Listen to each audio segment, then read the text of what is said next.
right, welcome back to the IMNerd podcast. I'm your host, Frayway. I'm here with my amazing co-host, Kenny. And today we're about to sin. We're about to be some sinners. We're talking about the movie that came out a couple months ago. It's not anything new. It's really not, yeah. I've been a sinner my whole life. I'm a born sinner. When me and Kenny met, we both realized that we were J. Cole fans soon after. And I remember he had an album or a whole project based around Born Sinner. And yeah, that was his second album, I think. Yeah, I don't think it was his debut. Second album. Very good project, though. It was Cold World, which was great. And then Born Sinner, which was even better. Born Sinner is really good. But today we're talking about the movie Sinners by Ryan Coogler, who I believe is also the guy that makes Black Panther, right? I think he's the... Yeah, he's also, basically, in your head, think of a Michael B. Jordan film. And he's the director every time. And Coogler is the director. I love that. Single time. It's like Quentin Tarantino. If you notice, Quentin Tarantino uses the same actors. It's usually Samuel L. Jackson. He also likes that guy Christopher Waltz, who plays in Inglourious Basterds. He plays in Django Unchained. He tends to use like the same people a lot, and I think that Ryan Coogler, clearly inspired by Quentin Tarantino in a way, and also inspired by that movie. The Day After the Dead or something like that. Dawn of the Dead. It's like where a bunch of people get trapped into a bar and there's people start turning into vampires. And these people who are inside the bar are trying to survive the night. And it's one of my favorite like classic zombie vampire movies or whatever.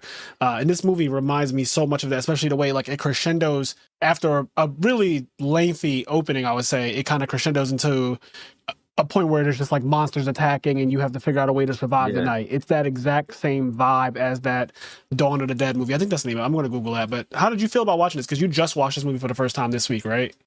Yeah, I watched it last night. I watched it, excuse me, I'm yawning. Oh, fuck. Yeah, I watched it last night. I know it came out months and months and months ago, but I maybe this is unfair to say for like anything that has a vampire in it. But it's definitely like cool to watch around Halloween season, even though it's after Halloween. But true. It fits. It works as like a Halloween season movie. But it's just a really solid movie. Besides, like, it's a good movie. I saw the trailers a long time ago, and from what I remember from the trailers, I could have swore like in the trailers they made them seem like Michael B. Jordan's character was like the devil. That's what I thought. He was evil. And it was like some weird shit. I don't fucking know. Then when I was watching the movie, and then I also heard it was like, I don't know. And then as I was watching the movie, like you said, I watched however long it is, right? And there was no like magical shit happening, no horror shit. And I was just like, hey, this is a good fucking movie. In fact, when they finally introduced the fact that there are vampires in the movie, I was like, wait, this is a vampire movie? Yeah, I love that. Slightly confused that it was a vampire movie. And then second of all, I was a little disappointed because I was like, I kind of liked the movie as it was. Like, I was interested in that story. Yep. And I want to see where that's going to go. And now that it's vampires, it's going to like go somewhere else. But it was still good. Like, it being a vampire movie was still good as well. And I still liked what I got thereafter. But just the initial reaction, I was like, oh man, I would have been fine just seeing a regular movie with these guys finishing out what they were doing in their life. Yeah, I really like how long they conceal the whole fact that you're watching a vampire movie, because I didn't really watch trailers leading up to the movie. I remember seeing a trailer for it a long time ago, and it was like Michael B. Jordan and him playing a double. Like, he was a twin. Yeah. I remember seeing the trailer. I wasn't really too interested in it because, I'm gonna be honest, I'm not the biggest fan of Michael B. Jordan. Like, there's only one movie of his that I really, really liked, and that was Fruitvale Station. I hated him in the first Black Panther movie, hated him in his cameo in the second Black Panther movie, and in general, like, the movies that I've seen him in, I'm just not like a big fan. I know that he, has been a Hollywood darling because he's attractive, but I think in terms of acting skill, people were quick to compare him to, like, obviously Denzel Washington, Black actor and all that stuff. And I'm just like, I don't see that at all. Like, give this man time to actually grow into being an actor. I think he's very fresh and new to it. He's been doing it since The Wire, which is where I think that's like one of his first roles. He played a teenager, a drug dealer in The Wire. Small role, but like, still a really iconic one. HBO show. If you've never seen The Wire, it's really good. It takes place in Baltimore. So I'm not like the biggest Michael B. Jordan fan as an actor. I think he's a handsome guy, whatever. But when his movie was first announced years ago, I was not like, oh my God, I have to see that.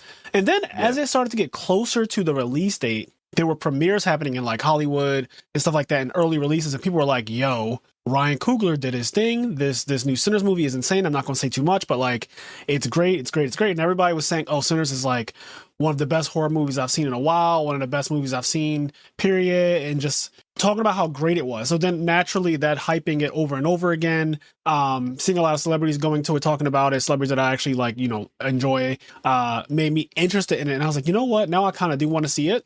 And I was like, I'm not watching the trailer though, because the official trailer had dropped. And I was like, I know how trailers are. They're just going to tell me everything that the movie's about. So I went into it blind. And there's 40 minutes of this movie with the way it starts that there's no vampire shit at all. It's just character development between these two brothers who ran from Chicago. They ran from the North or whatever.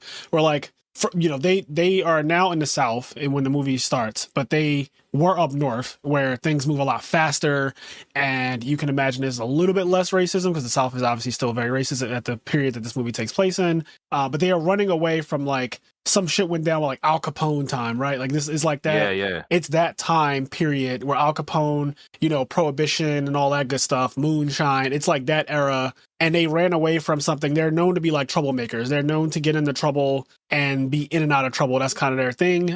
Michael B. Jordan plays both the brothers. And yeah, I'm watching it. And like you said, I thought it was just a good movie. Like the first 40 minutes, I was like, it's just a good movie. It was a good ass movie. Michael B. Jordan, to his credit, I think acted very well in this movie. I agree. I think his acting was phenomenal in this movie. I think he did a really good job. All of the actors were phenomenal in this movie. I thought the script was really good. I think it was done really well. And like the first 40 minutes, I didn't know it was vampires. And vampires happened. I was slightly disappointed, but they still made it good. Like in the end, it was still good. I still enjoyed the vampire aspect of the movie as well. Yeah. But that said, hey man, if you want to write a normal movie, I'd be interested in seeing that too. Yeah, no, I thought it was, it starts off, we can talk about how the movie starts off, which does kind of allude to something crazy happening. It starts off with a church. It starts off crazy. The first scene lets you know where it's going, technically, so you're never, even though you're watching the first 40 minutes and there's no horror happening outside of the opening scene,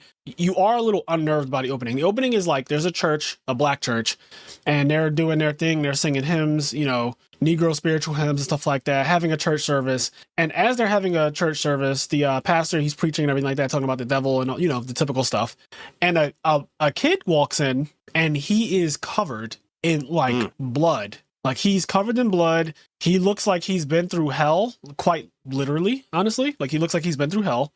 And that is the opening scene. Like he stumbles into the church and he looks like he's been through hell. And then it kind of rewinds. Like, how did this happen? How did he get rewind one day? It's like 1 day ago, it says. And I was like, Jesus. Right. Because as you're watching the movie and all of this shit's happening, at some point you realize, like, damn, this ends with like him going to the church because it was 1 day ago. Yep. So, like, everything that happens is in the course of 1 day in this movie. And it's very unnerving. It's because you know that in the back of your mind. Like you said, that's a good point. The 1 day ago, when movies go back, they usually say like 14 days ago, 3 weeks ago, 2 months ago, something like that. Yeah. This literally says 24 hours ago. Or the other thing, maybe it'll be like 1 day ago, right? But halfway through the movie, you'll get to the 1 day ago part. Like halfway through the movie, you'll get there, and then the movie will continue from there. Right. Yeah, I feel like it's kind of rare because like it was literally 1 day ago when it caught up to the intro of the movie was over. Like there was some stuff like after the end, but the movie was over. Like nothing else was happening basically, other than just like epilogue shit. Yeah. So. No, I enjoyed the way they set it up with the brothers coming back, and they run into Sammy, who is like this musician kid. He has a very jazzy, soulful voice. He sounds amazing. But he's like, he's into music. And I think that his father, who happened to be the pastor at that church, does not really care for him being into like that secular music. That is very frowned upon in the black church. Sweating all over each other, like they sweating and dancing and sinning. They stank and sinning and dance so hard that you end up stinking and stuff. Like that's a thing. But secular music has always been frowned upon in the church world, and so there's this idea of like, you're born into the church, so you're supposed to be raised a certain way. Oftentimes, those kids end up as rebels. And it's also the stereotype I want to talk about in real life. I remember hearing about this like over 10 years ago, and I noticed it to be kind of like a weird truth almost. It's not literally a truth, but it is a stereotype. The pastor's son, the preacher's son, being gay is like such a common thing in real life. I don't know what that's about, but maybe something about really trying to confine your child into very strict boxes. I don't know. Something happens where a lot of the preacher's sons happen to be homosexual or just like, not, I guess they doesn't have to necessarily be homosexual, but just LGBTQ in some way. But typically they end up just being gay, like flat out gay.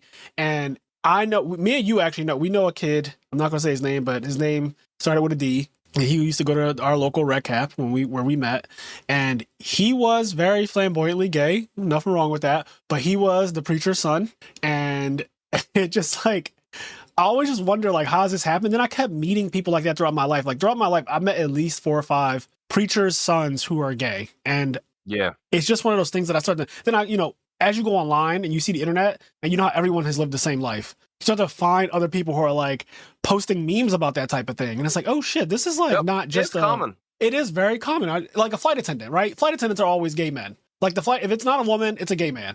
I have never met a straight male flight attendant in my life. Does not exist. I just don't believe it. So I don't know. It's just like one of those weird things. It's a different life. I don't know why.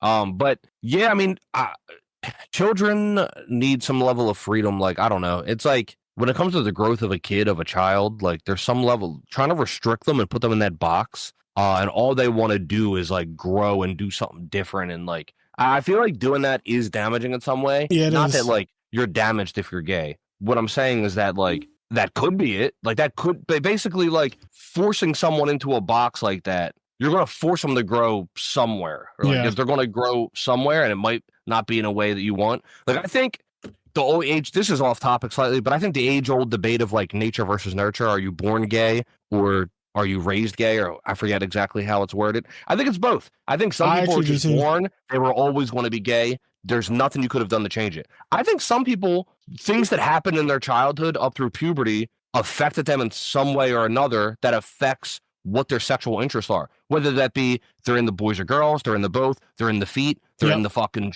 armpits. You know what I mean? Like, I think that molds somewhere else. Because I have a friend who, when we were younger, and, say what you want about this. This is unfortunately like a thing that does happen now. But he, when we were like 14, 15, he ended up hooking up with a girl who was much older than us. I want to say she was like 28. And again, he was like 14, 15. And to this day, he has some kind of fetish for older women. Yep. And it started with him basically being molested, because that's really what it was. I thought it was like, when we got older, I was like, yo, you were having sex with like that lady who, now that I'm older than that. Now I'm older than 28 right now. Yeah. And I'm thinking about the idea of like, I would never with a 14, 15-year-old or anything like that. But people don't look at it the same way when it's a boy. Like when you hear the stories about teachers, a girl teacher having sex with like a sophomore student who's 15 years old. At least that's how old I was when I was a sophomore. Some sophomores might be 16, but like a girl teacher having sex with like a 16-year-old sophomore or whatever, people don't look at it as terrible as they look at it. If like a guy teacher has sex with a 16-year-old girl, it makes the news. It's like a fucking story that you see everywhere. And so I was like, bro, you were like statutorily raped, and I know that you think it's like not a big deal, and you're like kind of happy it happened, and you were having fun, and you thought it was so great that you were having sex with like this hot 28-year-old girl when you were literally a teenager. But I was like, that may have some effect on like the way you kind of grew up after that. Like you became hypersexualized, and you also prefer people who are much older than you. And he's always been like that. And even to this day, like now we're 30 and he's dating like a 47-year-old. And it's like, like there has to be something there. Like something happened to you that wasn't supposed to happen to you, and it has affected you in some way. So again, I agree with what you said though, Kenny. I don't think that everybody who is of the queer, umbrella was necessarily born that way, and I don't think that every single person was molested. I think that it could it could be like a bunch of different factors that contribute. So I do think some people are actually born that way, and I do think that some people have environmental factors that happen throughout their life that could change their curiosities sexually and things like that. You see something that might make you curious, or you keep hearing about something being bad, and this is what you have to be careful of as a parent. The way you label things and the way you try to put your children in a box is like, and we'll get back to sinners in a second, but like, but this is the relevant, because I think what you're going to say cycles back the most. is when you keep demonizing something, you keep saying something's really bad. The forbidden fruit, Adam and Eve. Yep. When you tell somebody they can't do that, like a kid's not even thinking about being gay. And when you let him know his whole life being gay's bad, some of those kids are going to grow up hating gay people, but some of those kids are going to be like, well, what's this gay thing about? Right. You make them more curious about, because kids are curious in general. Like all of us were children at some point, and we all had a curious mind at some point. So like when you keep labeling something a certain way and you keep trying to like hide it, it only makes the kid want it more. For example, if you have a baby, literally a baby, I'm talking about like a 6-month-old baby. If you put something in their face, right? You put, let's say, a ball. You hold the ball in their face and then you put it behind your back. The baby will be looking for they want to know what just happened. Where'd the ball go? Where'd the ball go? That's what they love, peekaboo. Like you hide your face, and literally it's the most simple game, but babies die laughing at it. They think it's so fucking funny and they love it. It's their curiosity. It's like, oh shit, you disappeared. And then you reappear when you open your hands and they just fucking lose their shit. But the curiosity of like, where did it go? And so hiding things just, it definitely piques curiosity in humans, and trying to like prevent children from doing things, trying to prevent kids from going out and partying or having fun with their friends and things like that. Those kids tend to go to college and they are the wildest fucking people. I lived on college campus for 4 years. Oh, yeah. The wildest girls, the wildest guys were the ones who have restrictive parents. When they lived on campus, they were the biggest whores, sluts, whatever. I'm talking about guys and girls. Like they were just out here. They were the ones that were getting drunk and throwing up. I had a kid from, I think it was Tanzania. I had a kid from Tanzania, so he's from Africa, and he literally lived a very like restrictive life, very strict parents, like super, super strict parents his whole life. Goes to my school, LaSalle University, same year, we're both freshmen, and he gets a taste of alcohol for the first time, and he gets so drunk, I'll never forget, he gets so drunk that like he was having sex with some white girl, he ends up throwing up on her, he passes out, and she freaks the fuck out thinking that he's dying because he's like, he threw up and now he's just laying there in his vomit. So me and the rest of the freshmen in St. George of I don't like drinking. St. George of LaSalle University. This is a true story in my freshman year. St. George is the name of my dormitory in LaSalle University. We are like, me and the other guys, because this dorm is all men. Like this whole dorm is just a male dormitory, St. George. So we all run to like where this kid is. And when we get to him, he literally has on his boxer underwear and nothing else, which one, I could tell that she put those on him because they were on fucking backwards.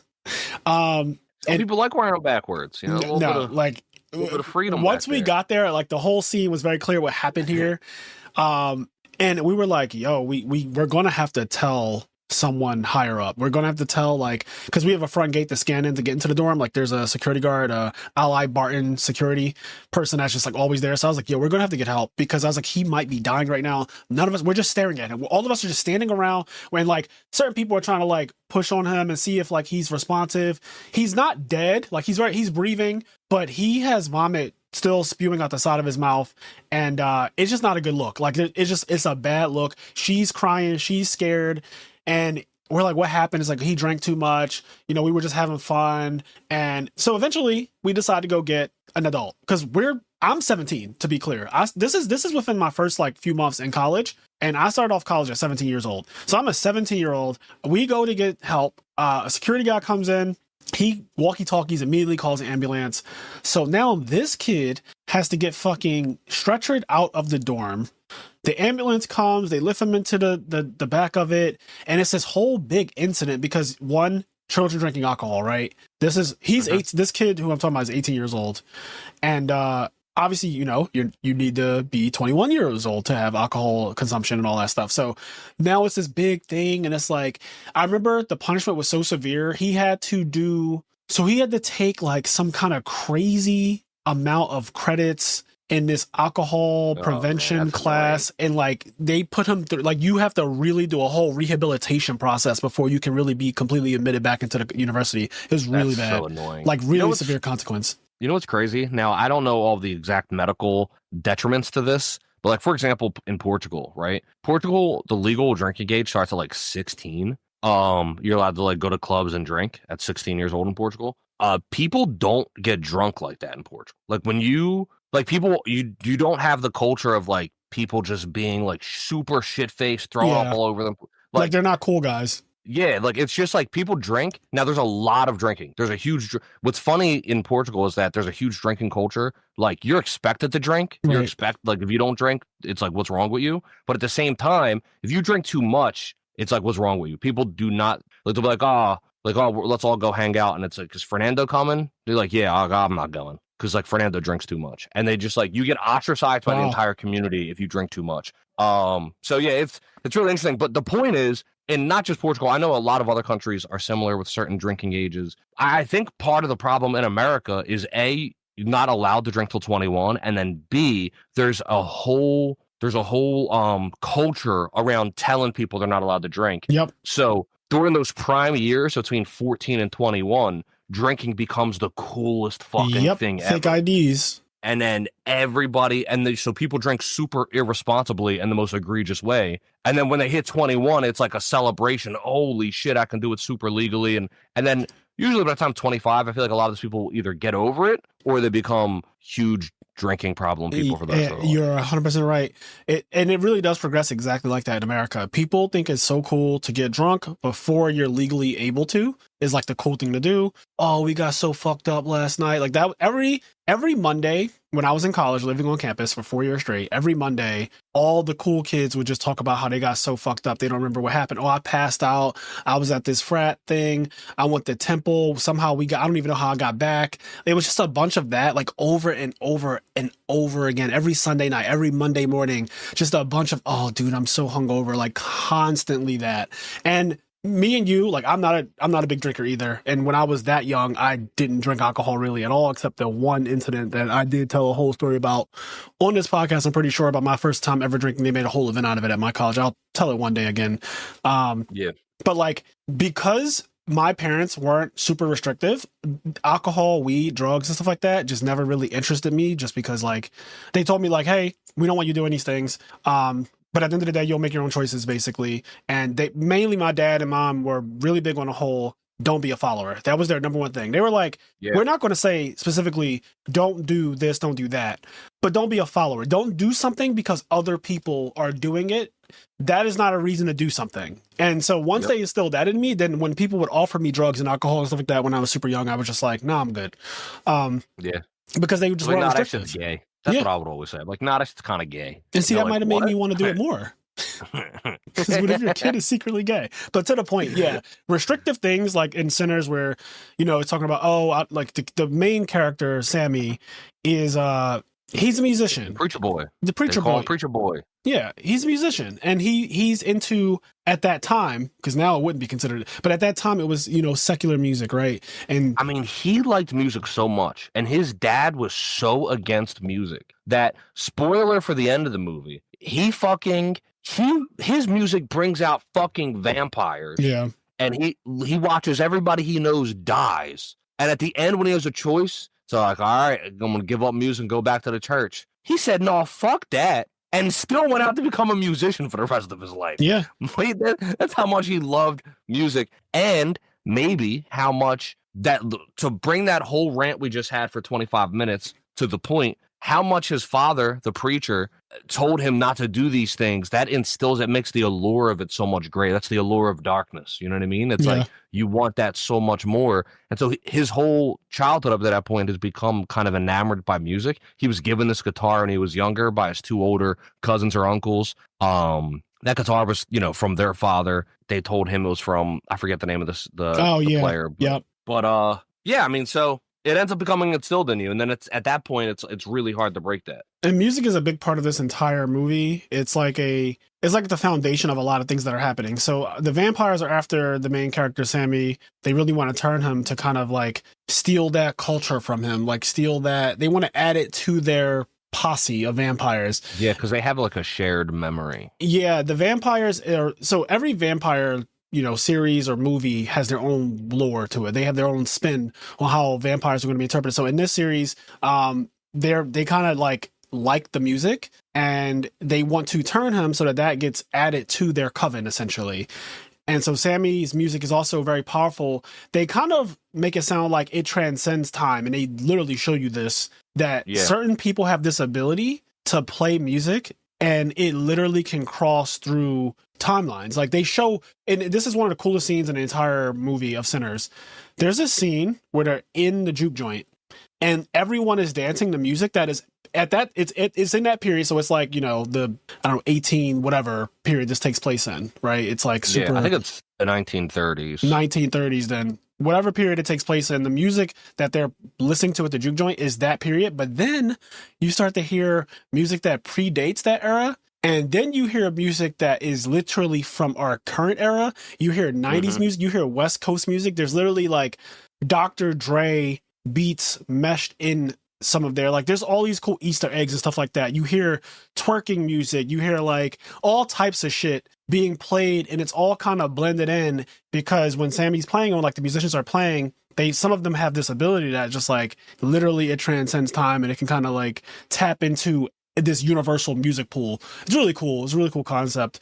And it kind of just shows how music has always been a thing for basically everyone. Like music has always been a human thing. Music is very foundational. And yeah, that scene is really cool because like you said, because the movie has multiple instances where it says like, because the preacher says that music is bad, etc. And then like the narrator kind of talks about how like music can like talk to the dead or like transcend time, and like the dead can still listen to the music or people can still hear it, and you know it can pull music and all that shit. So it ends up being really cool. But to jump back, the movie starts off relatively normal. The preacher boy, well, after the intro where it's like horror scenes and you see the kid come in, he's holding the guitar, it's like torn to shreds. He has these scars on his face, he's bleeding, his clothes are all fucked up. He comes in and everybody in the church is like, oh my God, like get him out of here. And he's like, come here, son, come here. And he's like, get rid of the devil, take him out of your life, accept the Lord. And then he's in there and they're singing, and then you don't know what's going to happen after that. And then it goes back to one day ago. And you see him and he's in his community and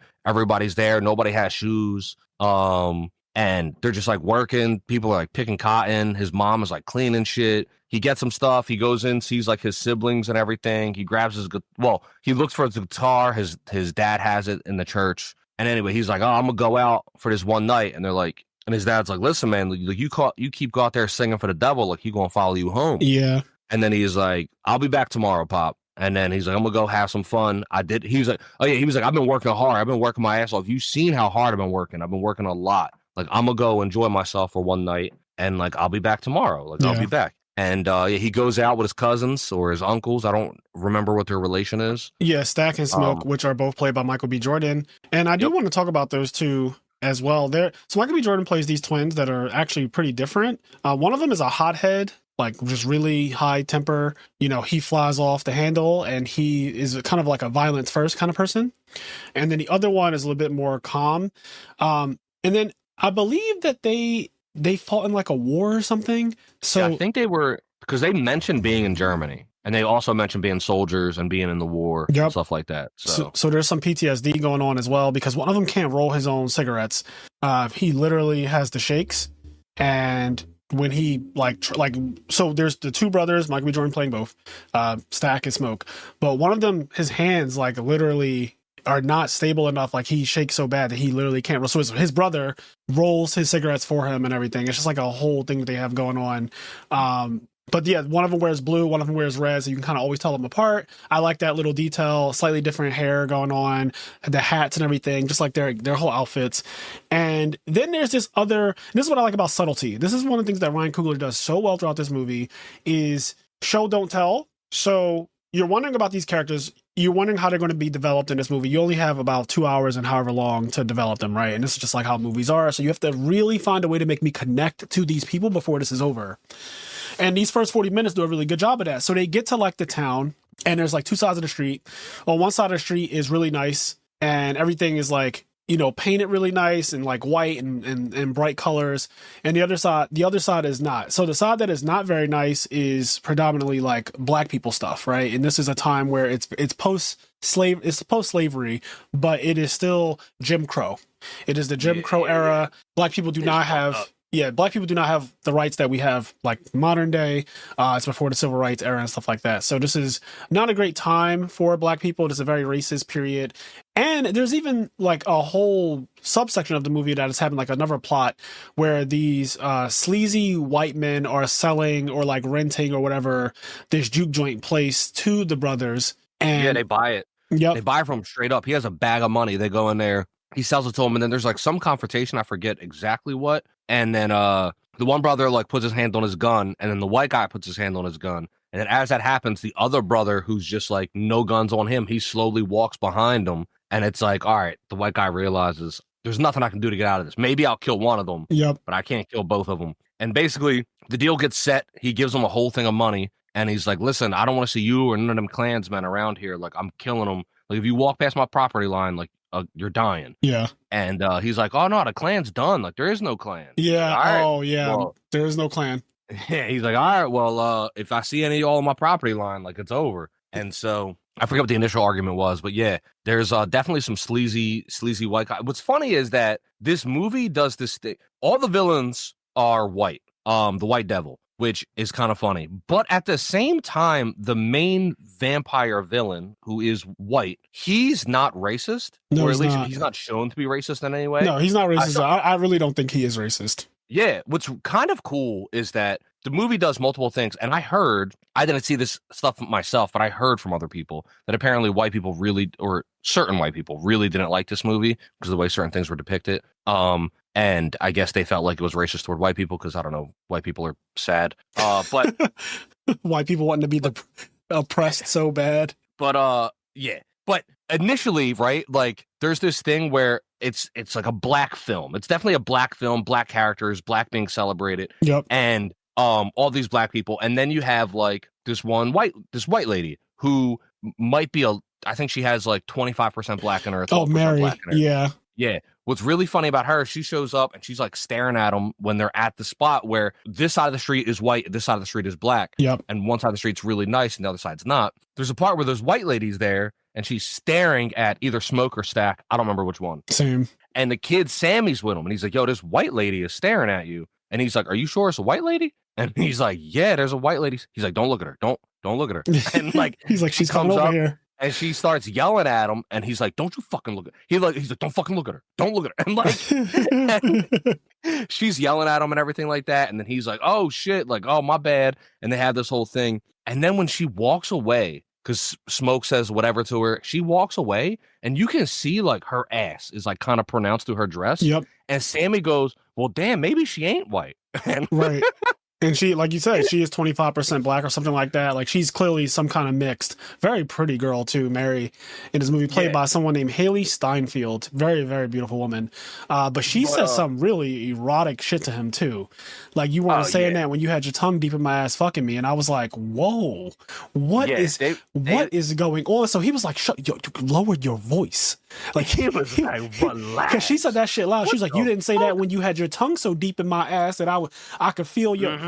And I was just like, okay, I was like a little uncomfortable because she said that shit so loud in the middle of a marketplace. There's a bunch of people around shopping for groceries and shit. And there is, interestingly, there's a reason why there's good writing and storytelling. There's a reason why he told her to relax and calm down and not say that so loud. That is aside from embarrassment. Embarrassment, which is the reason that makes sense in the moment to tell her to be quiet, is not the reason why he said that, which gets kind of revealed later without it being directly told to you. But there's a really cool aspect of like initially the vampires and all the villains are white, and it's like, don't let the white people in. And then like they let Mary in, who was white, or at least white enough. And then like they're trying to get her out, and it's like, don't let her the fuck in. This is like a black thing. And interestingly enough, if they never let her in, if she was never in the party, none of them would have ever died. It's only because they let the white girl in that everybody ended up dying. Yeah, it is symbolic too. I mean, you know, that's on purpose. Obviously, Ryan Coogler made that deliberate decision that allowing Mary, the white girl, in to the function, inviting her to the cookout, essentially, is kind of part of the downfall of what goes wrong later in the movie. She becomes a vampire. She gets turned by... And it's not her fault. She's actually a good person. She's a legitimately all-around good person, but, you know. Well, there's also the other thing, though, too. Let's take the time period into context here. Yeah. A black man with a white woman was a death sentence in this time. you actually would be lynched for having affairs with a white woman. I mean, we know the story of Emmett Till. If you know your history, which they're frantically trying to erase right now in real life, the history of this country being very racist and slavery and Jim Crow and all the other horrible, ridiculous things that have happened to black people. So these stories like Sinners that tell the truth about what used to happen to us, and in some ways still can and still does, but you being with a white woman at this time is literally death. So him saying like lower your voice is not only like embarrassing because, oh, you're sleeping with a white girl, which is frowned upon by the fellow black people, but it's also dangerous.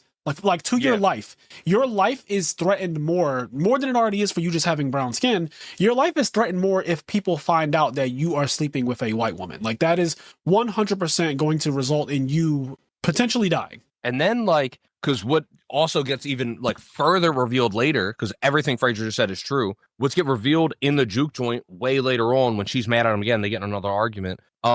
He's like, yo, I did, because she's like, whatever, blah, blah, blah. And he's like, what do you want me to say? Like, that I love you, that I fucking miss you every day. All because they grew up together. They knew each other since they were kids. Yep. She knows, I think her name's Annie, I want to say. The hoodoo, like, oh, hoodoo yes. lady. Annie is her name. I have her. the cast up here, and Annie is her name. Yeah, she knows the Chinese people from when, like, all of these people, like, they knew each other from when they were kids, right? Yep. So they grew up together, and he really does care about this woman. And he's like, what do you want me to say? Like, I love you. I think about you every day, blah, blah, blah. He was like, I did everything for you. Like, I went and I got you a nice white man that has property. He has a farm. Like, I set your life up. Like, I did all that for you so you could be safe. Like, if they see you down here, you know, fucking black folk, they're going to kill you too. Like, they're going to kill you. Not just, they're going to. So, like, he legitimately cares about her. So, like, in the market, when she's saying, like, your big black dick was fucking me down and shit. Yeah. He was like, yo, relax, because I went and got you a white husband that has a plantation so that you can have a safe, comfortable life for the rest of your life. Don't go saying that. You're going to get both of us killed. Yeah. Like, what are you doing? Yeah, so just taking the time period into context here, you know, nowadays, you know, black people, white people can commingle and reproduce together and marry and do whatever they want, right? And then we're free to do that. You know, interracial marriage is no longer banned. But at this time, Emmett Till, you know, there's a undertone here that Ryan Coogler flirts with a lot. And I love, again, that subtlety. Show, not tell. You kind of know the implication when you just think about the time. You're like, oh, okay, yeah, that's right. You can't just openly be... Like, she can't openly be with a black guy. He can't openly be with a white girl. Like, what are you doing with that girl, boy? So it's that time. A lot of boy, too. There's a lot of boy in this movie.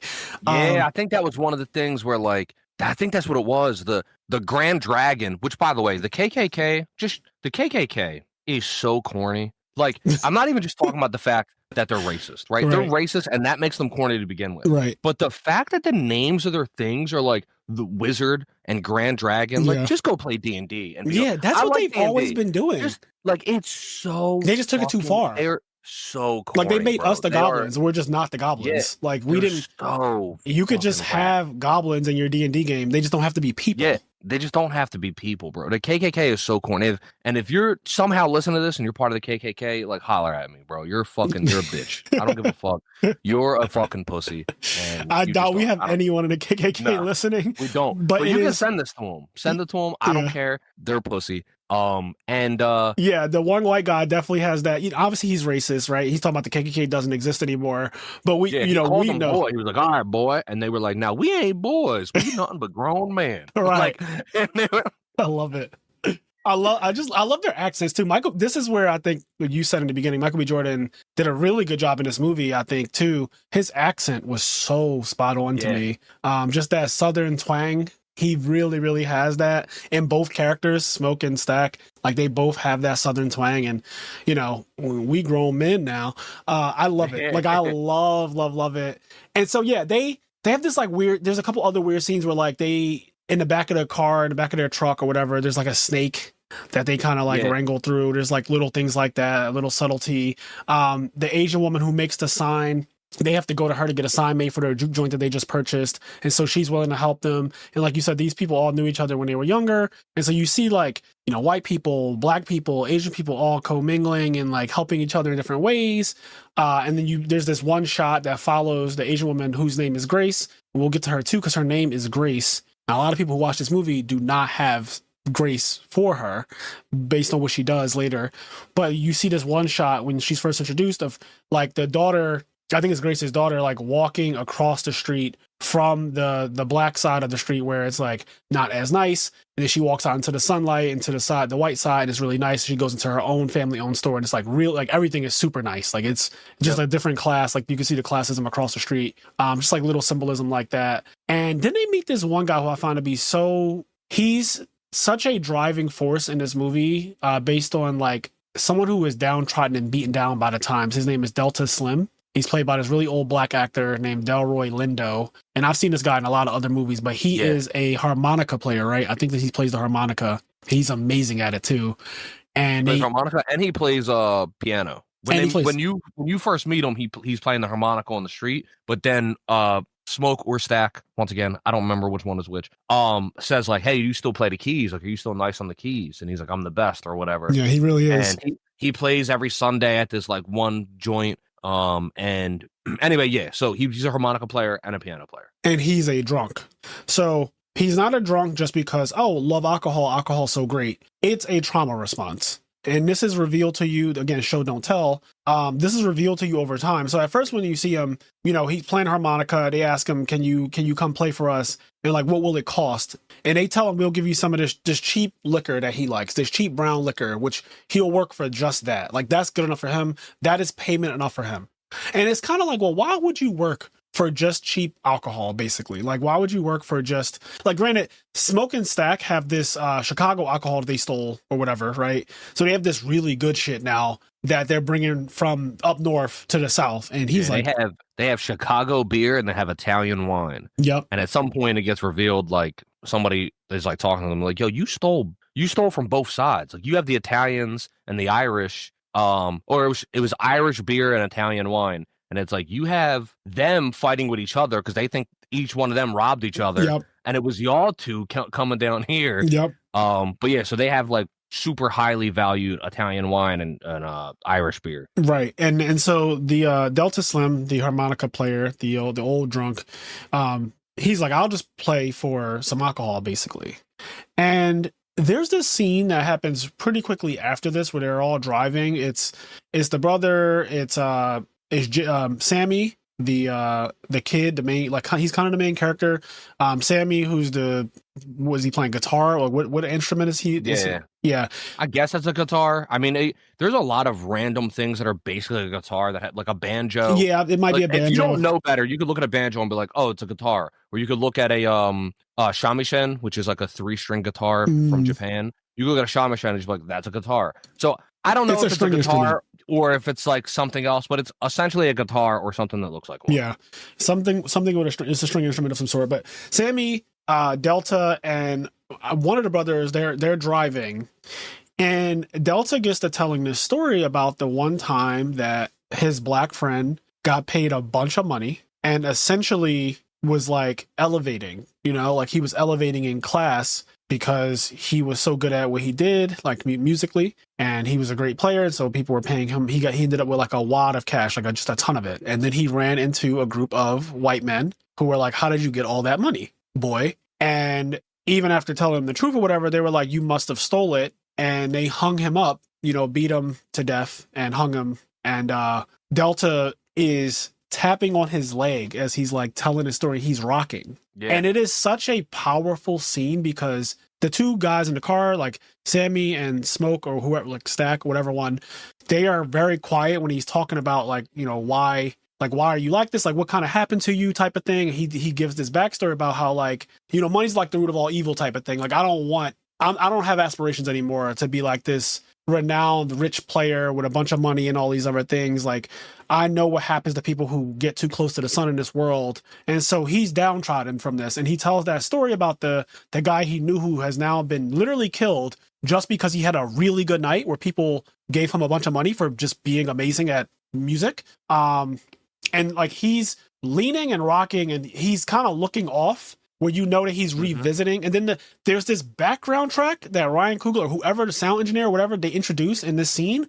And it's like it's crescendoing. It's getting like louder and louder and louder. And it's unnerving. Like as he's telling the Yeah. story, it's like, and he's tapping his leg, and he's getting more like frantic as he's doing it, and you could tell he's just like PTSD, like he's experiencing a post traumatic stress disorder. It's a really good scene. You can hear the person getting lynched in the background. Yep. So like it could be confusing if you don't fully know what's going on as you're watching it, because like they're just driving and telling a story, and you're listening to someone getting killed, and you're like, wait, what the fuck is going on? Yeah. But you can hear the story, the background of the story happening, and and then the story gets so powerful, and he gets like so emotional to the point with like the rocking and the tapping that he just like starts like humming, and he starts going to like a hum song kind of thing, and then like they just kind of hum it out, and he deals with the pain that way, and he's like singing or humming, and then Sammy or Stack turns around and is like, yo, you got the guitar, don't you? Like, start playing that shit. And he starts playing, and then it switches the scene.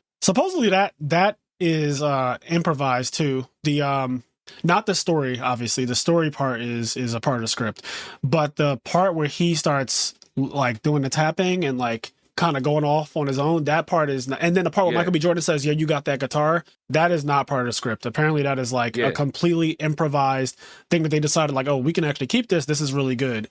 So yeah, I mean, the old man, I forget his name, but I've seen him in a million movies. Delta Slim, or well, his real name is Delroy Lindo, but Delta Slim is his, so I think they just call him like Slim in the movie. Yeah, he's a very experienced actor. So it's one of those things where like if you look at like plays on Broadway, one of the things is like people don't know what to do with their hands while they're acting, right? While they're doing it. But as you are an actor and you do it more and more and more, you start knowing how to play the character more intuitively. So my point with all of that is I can totally believe that what he did with his full character acting in that scene is him. Like he got a script and then he acted on that script, and the way he moved and acted and everything like that was like him bringing that to life, bringing that script to life. Because when you get the script, go ahead. A good actor. Yeah, when you get the script and it says your character is going to be a drunk who suffers from post-traumatic stress disorder from growing up at a time where racism was even more rampant than it is in the period that you're going to be actually acting in, right? It's even worse. You know, the further back you go, the worse.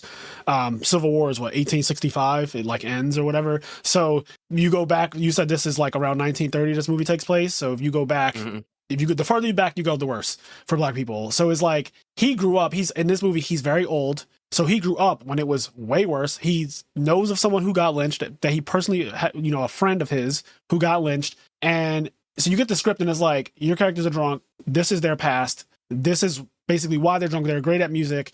And so you have to kind of insert like, okay, well, because, you know, what else can I add to this role? Like, how would he be? Like, if you're suffering from PTSD from these types of things, how would he be? Like, oh, he has a nervous, like, kind of tick thing or thing that he does to soothe himself. Because some people have that, like they rock themselves. That's their way of soothing themselves when they get overworked in their mind and things like that. So it's just really, really, really good acting across the board from everybody there. Speaking of like, the further you go back, the worse it gets for Black people. There's an interesting thing I want to touch on. Watching this movie too, and I watched this with a couple people, and I was like, hey, something I'm like, at one point, I'm going to explain the point. I was like, racism aside from the fact that like it's crazy racist back then, right? It'd be nice to live in a simpler time. Like when you're looking at things like how simple it is, like people are just waking up, doing their thing, like the whole community's together, they're going out being and like doing so, like it's just a really simple fucking time. And like right now we just have so much. Sometimes it's like, hey, maybe it'd be nice to live in a simpler time every now and then.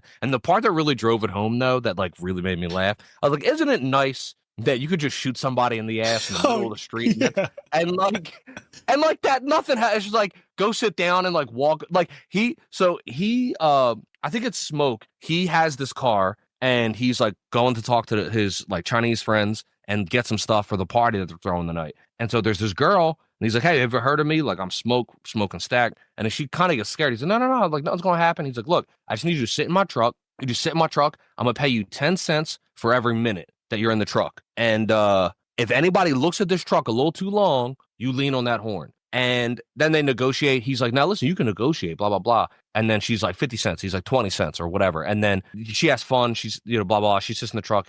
He goes in there and then she honks the horn. He comes out and there's two people in the back of his truck trying to rob it. And so he walks up and shoots one of them in the ass. The other one runs away. And then he turns around and he recognizes the guy. And he's like, oh, Smoke. Yeah, and then he's like, "Oh shit, how you doing?" He's like, "Well, I was doing good until you shot me in the ass." Like, he's like, "Well, why are you trying to boost my truck? This your truck? This your truck? I didn't know this was your truck." And then she go, "He lying. I told him it's your truck."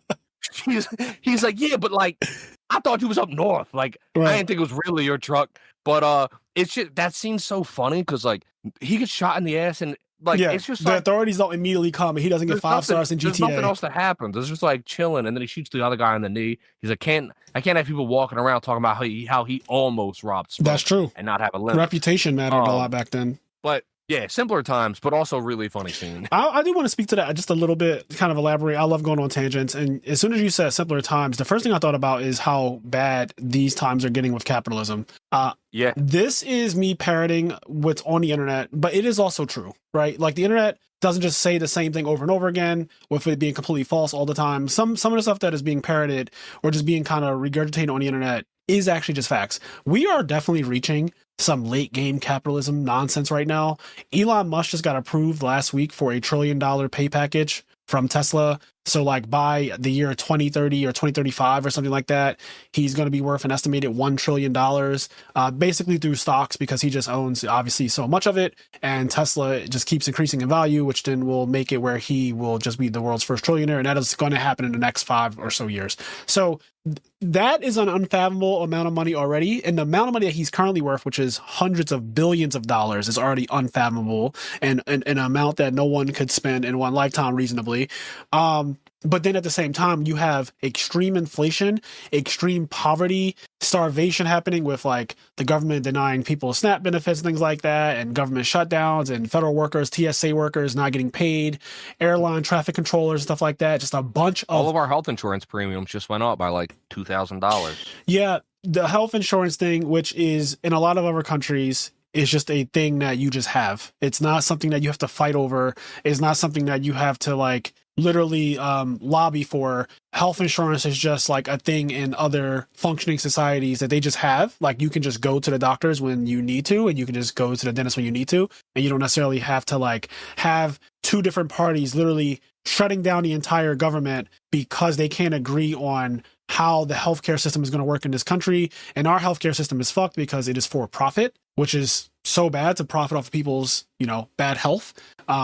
It's just like capitalism has gotten to the point where, I believe that at one point capitalism was good. And I think that it was what made America such a, supposedly great country and all of those great things, allow people to really push our country forward with technology. We have all kinds of revolutions, the Industrial Revolution, and we've built so many great things in this world. Now it's gotten to the point where I feel like more than ever, the workforce is being taken advantage of, and landlords and companies are choking out the like lower class, the middle class. They're just stringing us out for every penny that they can to line their own pockets. You have New York, where the cost of living in like a 1-bedroom or studio apartment is so out of control, right? It's so out of control that you have a full-on socialist who just won the mayoral election, like Mondami. I don't know if that's how you say his name. Him. Yeah. I don't know if he's going to, I don't know if he's going to get done what he wants to get done, but if he makes New York affordable again, I might be moving. The fact that like basically he did run on just that essentially is like, I need New York to be an affordable place because right now it is just simply not. The fact that he ran on that and that was enough to get basically the most populated city in the entire country to like vote for this guy because it has gotten that bad. That just shows you the times we live in where you can run on that and like people actually buy into a full on like person who's he's basically like Bernie Sanders but young. Like that's essentially what he represents. It would be like Bernie Sanders but just literally 40 years younger. The capitalism has gotten so bad that that's where we are. Like Kenny and I talked about last year, Wendy's made the notion that they were going to do a surge pricing on food. They were going to do at this time, if there are too many people in the store or too many people ordering, we were going to raise the price of our burgers and fries. It was literally going to be surge pricing. The way Uber says demand is high right now when you call it Uber, so prices reflect that, and the prices are a little bit higher. And if you wait, the prices go down. They were going to do that for food. We don't have that. The idea of that is disgusting. It is some late game capitalism bullshit, and it's scary that a company would even think that is okay to try to implement. And they got backlash. We talked about, they got backlash. They got dragged. People were like, I'm never eating Wendy's again. Y'all, fuck y'all for even trying that. Because if Wendy's does that and it works, then Chipotle does it, then McDonald's does it, then Burger King does it, then Popeyes, then KFC, then everybody does it, right? Like Taco Bell, everybody does that. If one company does that and it works, everybody does that. It opens up Pandora's box for something really gross where you can start charging people based on anything, really. Yeah. So it's not for nothing that the internet is like, yo, it's getting so bad. They're talking about our generation is like, or like the generation that comes after me and yours, Kenny, like me and you are millennials. You know, we have Gen X and Gen Z and all that shit. I'm not familiar with all the generations, but the point is, they talk about how the generations, like, they don't want to work and they're lazy and this and that. But it's like, bro, people are working and the minimum wage, at least in Philadelphia, is still $7.25. It has not changed in, I think, over 20 years or something wild. Like, there's nothing to work for. Like, working doesn't get you anywhere. Like, working really doesn't get, like, in my opinion, if you have a job, if you work a full-time job, if you work what they say 40, which by the way, I think 40 hours a week is so ridiculous. Personally, I think it's an extremely unhealthy work structure that was designed in a time when there was just nothing else to do anyway, I guess. Yep. And they, the workforce manipulated the workers and everything like that. I think because if you do the math on the 40 hour work week, you literally don't have time for anything else in your life. It's literally just working. Like, especially if you're not doing work from home, if you have to drive to work, you wake up in the morning, get ready. Like, I talked about this before, but like, it'll take 30 minutes to an hour to wake up in the morning and get ready for work. And then you might have to drive 45 to an hour and 25 minutes to work. Then you got to drive home from work. By the time, and you have to do not 8 hours at work, you have to usually do 9 to 10 hours at work because of like, you don't get paid during lunch, right? So by the time it's all said and done, your actual day was like 12 to 13 hours. Yeah, I was going to say, up by just work. Right. And then you get home, you get maybe 2 hours that like is yours, which isn't really yours because there's all of these other responsibilities. And this is without children, by the way. Imagine just adding without children. Yeah. Add children into the mix and you literally don't have time for anything else. You have to get the children ready for school tomorrow, get them ready for bed. You have to get them in baths. You have to make sure that they're fed. There's so much that goes into the day past the 8 hour workday. So, we have 24 hours in a day. 8 hours are working, but that's the literal work part. Then there's also the prep for work, the prep to get the kids up and all that shit, driving to work to commute. Then there's the after work, you have to commute home. And then you have to, obviously you have to feed yourself. And there's so much that goes into just like working 40 hours. So your work life is the vast majority of your life. And then you get a little bit of time to yourself. It's a fucking scam. And then on top of that, at least back in the day, what would happen is like one person in the household would work and then the other person would not have to work, but they would take care of the house. Yep. And then like there'd be some level of happiness there. And then like this one, like you'd be able to buy a house. My point that I'm making now is that like most people now can work the 40 hours. Yeah, you can work as long as you want.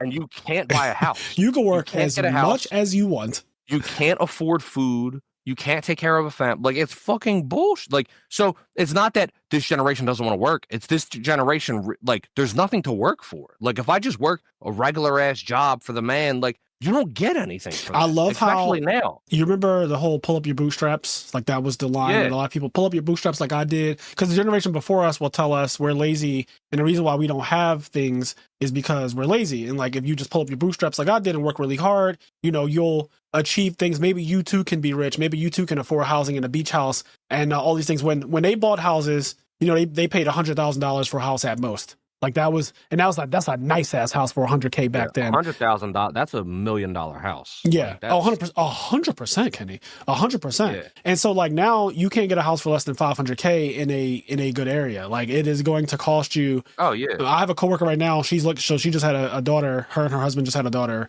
and they are house shopping.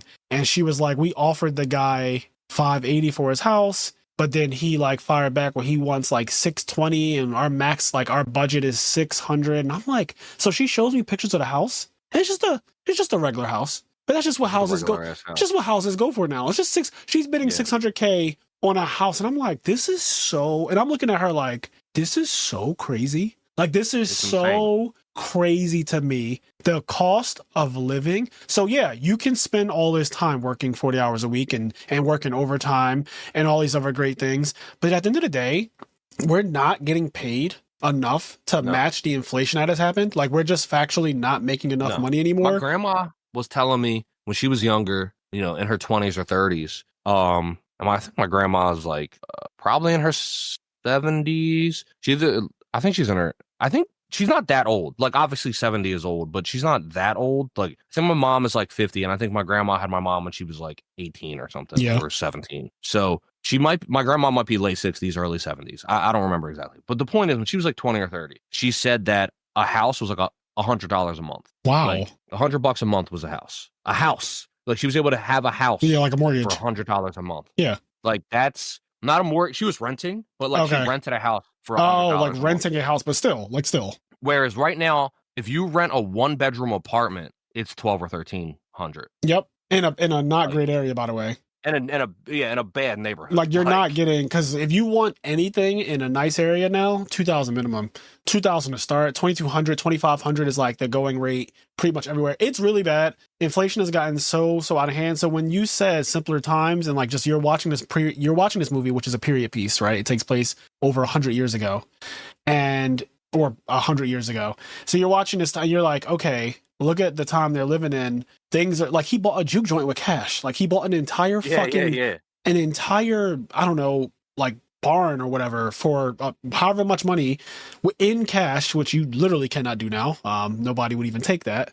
But it's just crazy how inflation has gotten, and how the value of the dollar and also the wages are not scaling at a rate that allows people to actually have a livable wage. And so, yeah, a lot of people are saying, like you said, working does feel pretty bad, because you want to be working towards a goal of owning a house and owning a car and the white picket fence and stuff like that. But even people who have professional degrees or a trade or whatever are also struggling to do these things. It's not like, I am not saying that somebody working at McDonald's or whatever, I always think that you should be earning a livable wage no matter where you work. I want to be clear about that. So even if you're working at McDonald's, you should still be getting paid enough to where you can pay your rent, you can feed yourself, you can afford transportation. All your basic needs should be met. I don't give a fuck where you work. In my opinion, we live in America. America is supposed to be this bastion of greatness, whatever, blah, blah, blah. In my opinion, I don't give a fuck what job you are. I'm so tired of people saying, like, those are entry-level jobs. I don't care.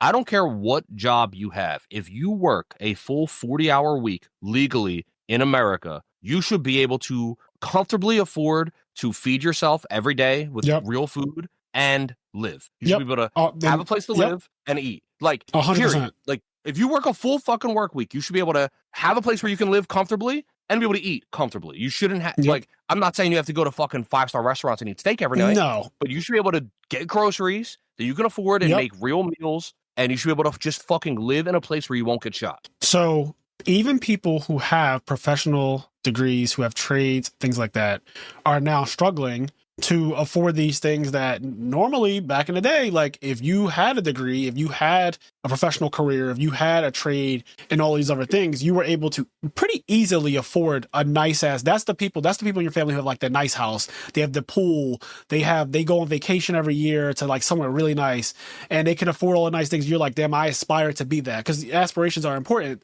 You shouldn't want to just work at McDonald's your whole life. At some point, you do want to enrich your life and like learn a skill, learn something that makes you where you can earn more money. But the fact of the matter is, even if you do that, even if you do get a skill or whatever, the wages are just not lining up with the aspirations anymore. So people will be like, oh, if you stop buying Starbucks every day, maybe you could afford a house. Or it's like, bro, Starbucks is not, if I save that $6 I spend on a matcha latte bullshit, whatever it is, if I save that $6 a day, I promise you, I am still not anywhere near close to affording a fucking house. Like, can we please stop that bullshit narrative that like Starbucks is the reason? Like, also people should be able to enjoy their life. Yeah.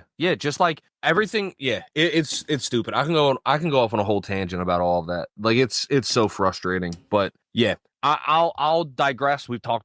We could pick this conversation up at a later point. Back to Sinners though. But yeah, it's infuriating. When you said the simpler times. It was just kind of nice. Like, granted, obviously, it's a horrible time period. Like, there's horrible things you got to deal with, etc. But if you could take that out and just look at it in a vacuum, the idea of just like, dirt road, small town community, everybody knowing each other, getting along, like I appreciate the fact that, like, and now Smoke and Stacker, they've been in the North for a while, so like they deal with real money. So they don't deal with this fucking wooden nickel shit and the vouchers and all this other Yeah. shit. But they live in this community where they have this community money that's not real money. It has no real value. But in the community, it's like you can use this wooden nickel to get a beer down here, or you can use this voucher to get food at this spot. So there's this like communal currency. Yep. And it's nice. It's cool. And that kind of brings me I don't know if it's my favorite scene in the movie, but it's one of my favorite scenes in the movie. And for multiple reasons, when I think about it.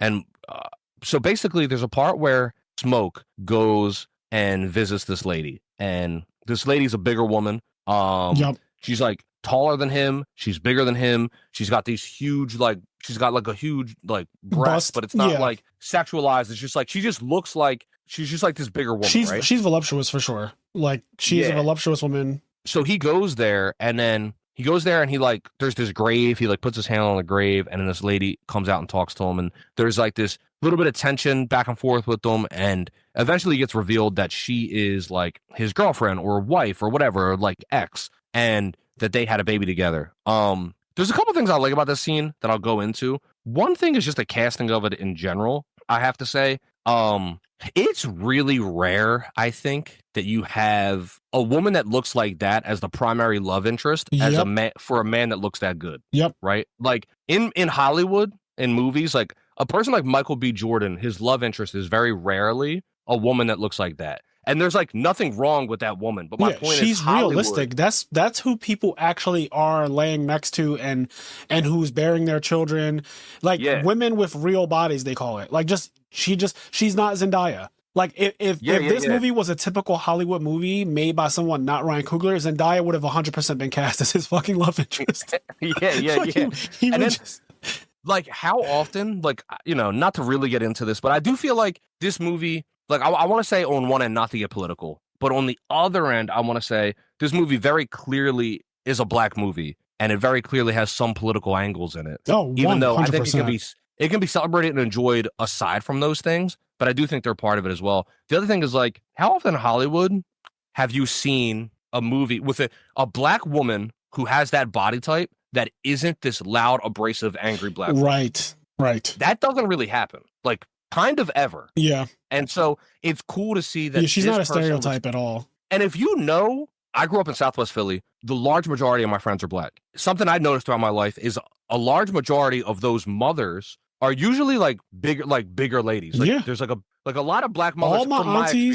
All my aunties, and even my cousins now, who are, you know, now we are the aunties now, but like, they're bigger. They're like, they have bodies. They've had children, so they have childbearing hips now. They have bigger, because when you have kids, your breasts get bigger, and like that shit doesn't go away. Like, they have these real bodies. They didn't snap back like Kim Kardashian, who's had 4 children or whatever, and got surgeries and did all things. Like, they have bodies of women who have bore children. Like, they, you know, and that's just what it is. Like, and what you'll see though is, like, in real life, all of those women are like super loving and caring and doing things for the family and stuff like that. And I feel like in Hollywood, in movies and TV shows, they're very rarely depicted that way. They're normally depicted as like just these loud, angry, abrasive women that isn't necessarily the most representative of real life. So one thing I want to say, one of the reasons why this is one of my favorite scenes, as just something I picked up on just watching it, is I appreciated just the fact that this woman was casted for this role as this caring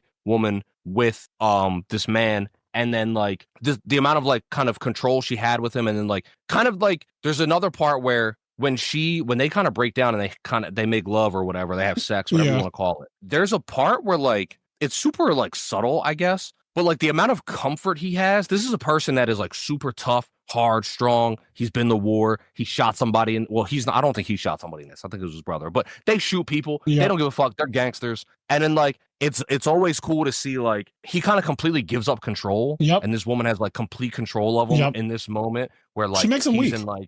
She makes him weak. And it's a really cool scene. And then there's also what happens before that is like, she's talking about like some hoodoo shit. And then he's like, they get in an argument, and he's like, I've been all over. I ain't seen no magic. He said, because he's like, money matters. Like, let me give you money. Like, don't take this fake money bullshit. And then she's like, I don't want your fucking money. And then he actually still wears this hoodoo bag she gave her. She gave him, even though he doesn't. He claims not to believe in the hoodoo shit. And then he says some foul shit. And this is so fucking real, especially for people that love each other, to say foul shit like this. He's like, well, if your hoodoo shit works, like, why didn't it work on our son? Like, why do we have a dead baby? Like, we have a baby buried outside, or his grave's right there. Like, how come your hoodoo shit didn't save him? Right. And that's like the kind of foul shit you say to somebody you love that you know is going to hurt them. Yep. Like, it just, he knew exactly what to say to push that button at her. And so that whole scene, everything about it, from the casting, from the characters, from the acting, also from finding the out story it tells. finding out that the grave that he was visiting in front of the house was actually his own child's, because that's a reveal. Like, you don't know when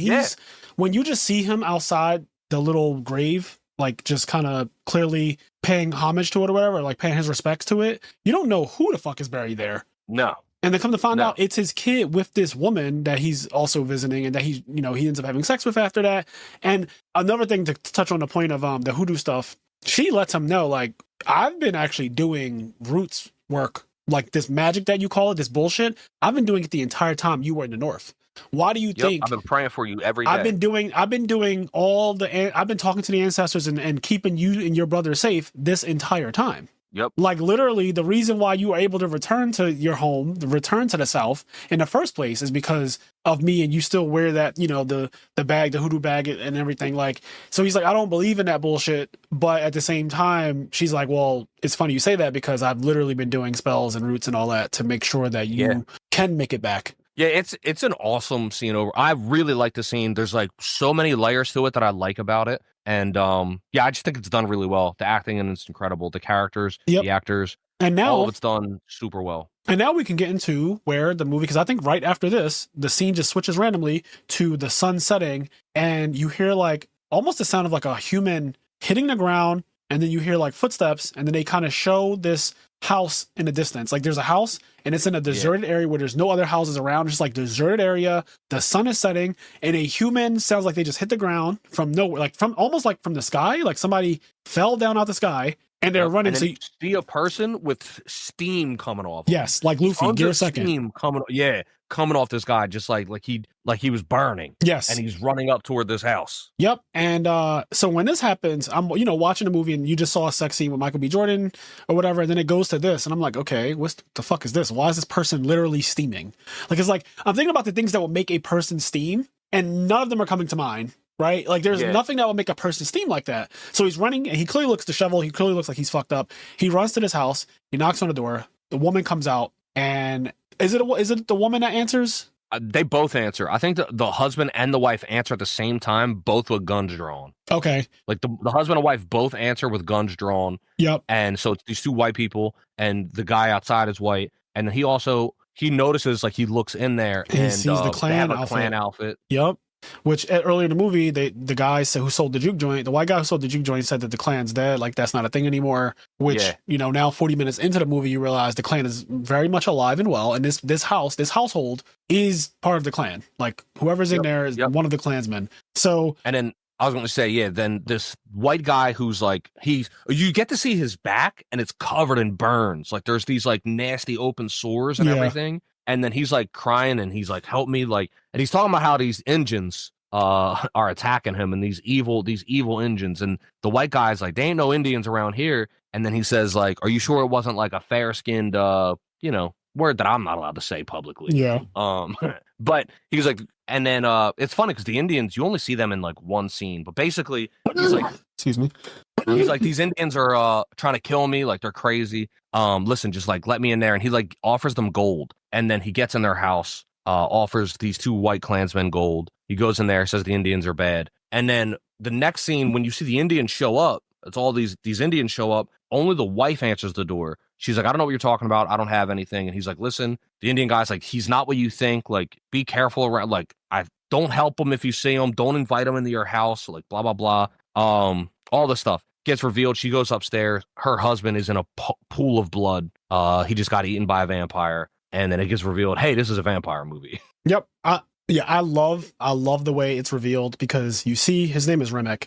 So you see Remek, the white guy who is like on, smoking and everything. And he pleads for like, let me in your house. I'm running away from these people trying to kill me. Help me out. I'm a white guy too. Basically, he kind of like notices that there are Klans people, and uses that essentially to like get in. And so when the scene switches and the Indian people come, the indigenous people come, they warn the same couple who we don't know where Remick is at this point, but you can assume that he's in the house. But they let him know, like, listen, if a person came here and he seems pretty desperate or whatever, he's not what he seems. Do not let him in.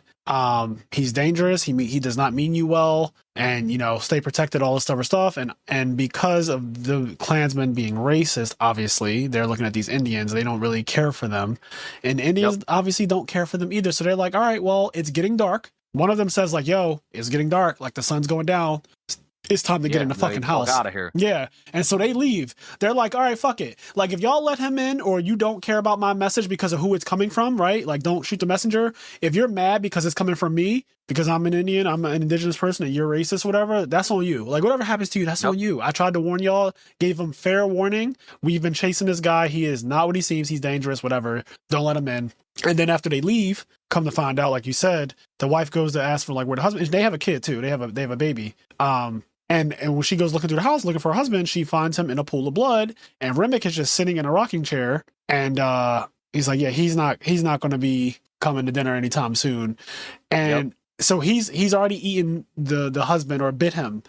And I think the husband like gets up at some point. Yeah, I think he does. And then he's covered in blood. He's turned. You can see them drooling and shit. They're like drooling all nasty because they just like they want to bite and eat. And eventually, the wife gets gotten too. Yep. And so that's like the intro of, oh, this is a vampire movie. And they have these really like Remick's eyes in the dark and in like when light hits it, they glow this really vibrant reddish color. It looks really cool, really scary. I love the effect of the vampires in this particular, genre, this series of how the vampire eyes look. It's just like a cool little touch. Everybody, like I said, everyone has their own thing. Twilight did the skin turns the like diamond color or sparkly, whatever. Some people have other things where, the eyes are just blatantly red. Like they're just red at all times. And so, yeah, these eyes glow in like this in moonlight. They kind of just have like a glow to it. But yeah. Then they kind of go back. Like, go ahead. Yeah, I was gonna say that's like the reveal. Hey, you are watching a vampire supernatural crazy movie. And then they go back to the juke joint because they get everything set up. Yeah. And now like they're in the juke joint and the party's happening. It's just getting started. There's some music playing. Yeah, and everything's going great. And then Mary comes, the same white girl who's like 25% black or whatever, who is in love with Stack. She comes or Smoke, whatever one. She comes and she's like, they're wondering like, why is she here? She's very clearly white and everybody here is not. So like, what is she doing here? And she basically gets in so many ways, she stays, but they really don't want her to. They're like, yo, we got to get her to leave, like get her the fuck out of here or whatever. Do whatever you can, say whatever you got to say to get her to leave. She ends up going outside and she runs into Remick and the couple that he turned. Yeah. They're all outside of the juke joint. Like not immediately outside, but they're like right before that. I just want to say just a couple quick things I want to touch on because they kind of all become important. Yeah. So earlier when they were like at the market, there's this girl named Perline, beautiful black woman, and she's kind of feeling Sammy. It gets revealed she has a husband. Yep. He's like, hey, blah blah blah. He likes her, and then she's like, I'm married, and then he asks, happily? ? She's like, watch yourself, boy, and leaves. Perline ends up coming to the juke joint later, and she's there. A bunch of other characters are there. This guy Cornbread is there, who Cornbread is also friends with Mary and Smoke and Stack and Annie from when they were kids, and he's working in the fields picking cotton with his wife. And I love that guy, Cornbread. Yeah, and he's just like, yo, come here, like I got some money for you, like come work with me. He's like, I'm not doing your schemes. And he's like, I'm here with my wife. He's like, fuck your wife. He's like, what the fuck did you just say in front of my wife? And then he's like, all this shit, but he says like, your wife's gonna blah blah blah because I'm about to give you so much money and all this other shit. And then the wife says, she chimes in because he's like, I'm not going, my wife will kill me. And she's like, how much money is it? And then the next scene, he's in the car. He's in a car and they're on the way. And so there's a couple important characters that are relevant to certain things. The other thing I wanted to say is before Remick shows up, and thank you for saying his name because I did not remember his name. Before Remick shows up and before Mary goes out there, they're in there, they're all having fun, everything's happening. The guy Slim is playing the piano, and then he talks about how Sammy is coming on, and then he plays the guitar, and that's where you get that awesome scene Frazier was talking about earlier, where like music transcends time, and then that music, couple things happen. One, that music is what draws Remick and the vampires to the juke joint. Yes. They're kind of drawn there from the music, and us being told that this music is powerful and it is like in the soul, and it transcends time, and it transcends like reality and stuff like that. But then also, kind of funny aside, after he does all that, he impresses Pearline so much, they go in the back and he loses his virginity. And something I want to talk about, this whole movie, every time sex is talked about, they talk about eating pussy. Yep. The whole movie, like when Stack is telling Sammy like about, he's like teaching them how to eat pussy when they're in the car, and then every time sex is brought up or done, it's some kind of oral sex, and also about like eating. He goes in on her, he eats her pussy after she walked 4 hours to get there too, by the way, because she tells him like, "Hey, I walked." She's like, "I walked here. I walked a long time to get here," or whatever like that. Like, I'm not, basically alluding to like, it's not fresh. Like, it's not fresh. Yeah. And simpler times, we didn't give a fuck. Like, did not give a fuck. And she was, as men, as creatures of, we got to 2025 somehow, right? Like, fucking was happening. Regardless of baths, regardless of soap and water and all that other stuff that we're so bougie now, like, oh, I ain't touching no cat unless it gotta be fresh out the shower. I ain't eating no ass. I love that in these times, right? Where deodorant is not some normal thing that people just have. I don't even know if deodorant is invented at this time. They're sweating, they're stinking. Like, listen, we're animals. Listen, like, we're animals, baby. Let's get it in there. And those pheromones are strong. Ooh.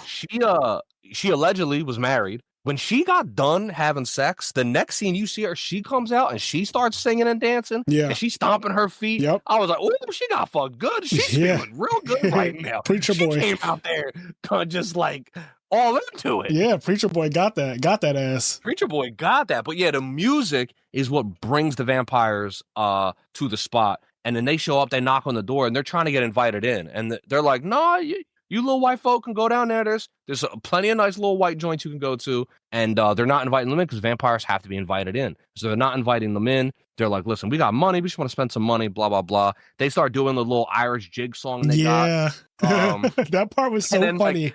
And they're kind of sitting there nodding their head like, hey, it ain't not that bad. You know? Like, okay, they got a little rhythm to them. They're not there. Unseasoned whites, they got something to them, a little spice. But they don't let them in. And then all that to come back to, and there might be something else, but I'll remember and we'll talk about. But all that to come back to where Frazier was at. They don't let them in. They don't invite them in. And Mary is like, listen, she's the one that she talks to Stack. She's like, yo, I know you need money. Like, you're just throwing around money. You fucking stole Irish beer and Italian wine. You got this and that. Like, you can't pay for all this. Like, you need some money. Let's go. Let me go out there. Let me feel them out. See if they're good folk. See if, whatever. And then so she goes outside, and that's back to where Frazier was talking about. Yeah, she goes outside to negotiate with them. And long story short, they end up turning her.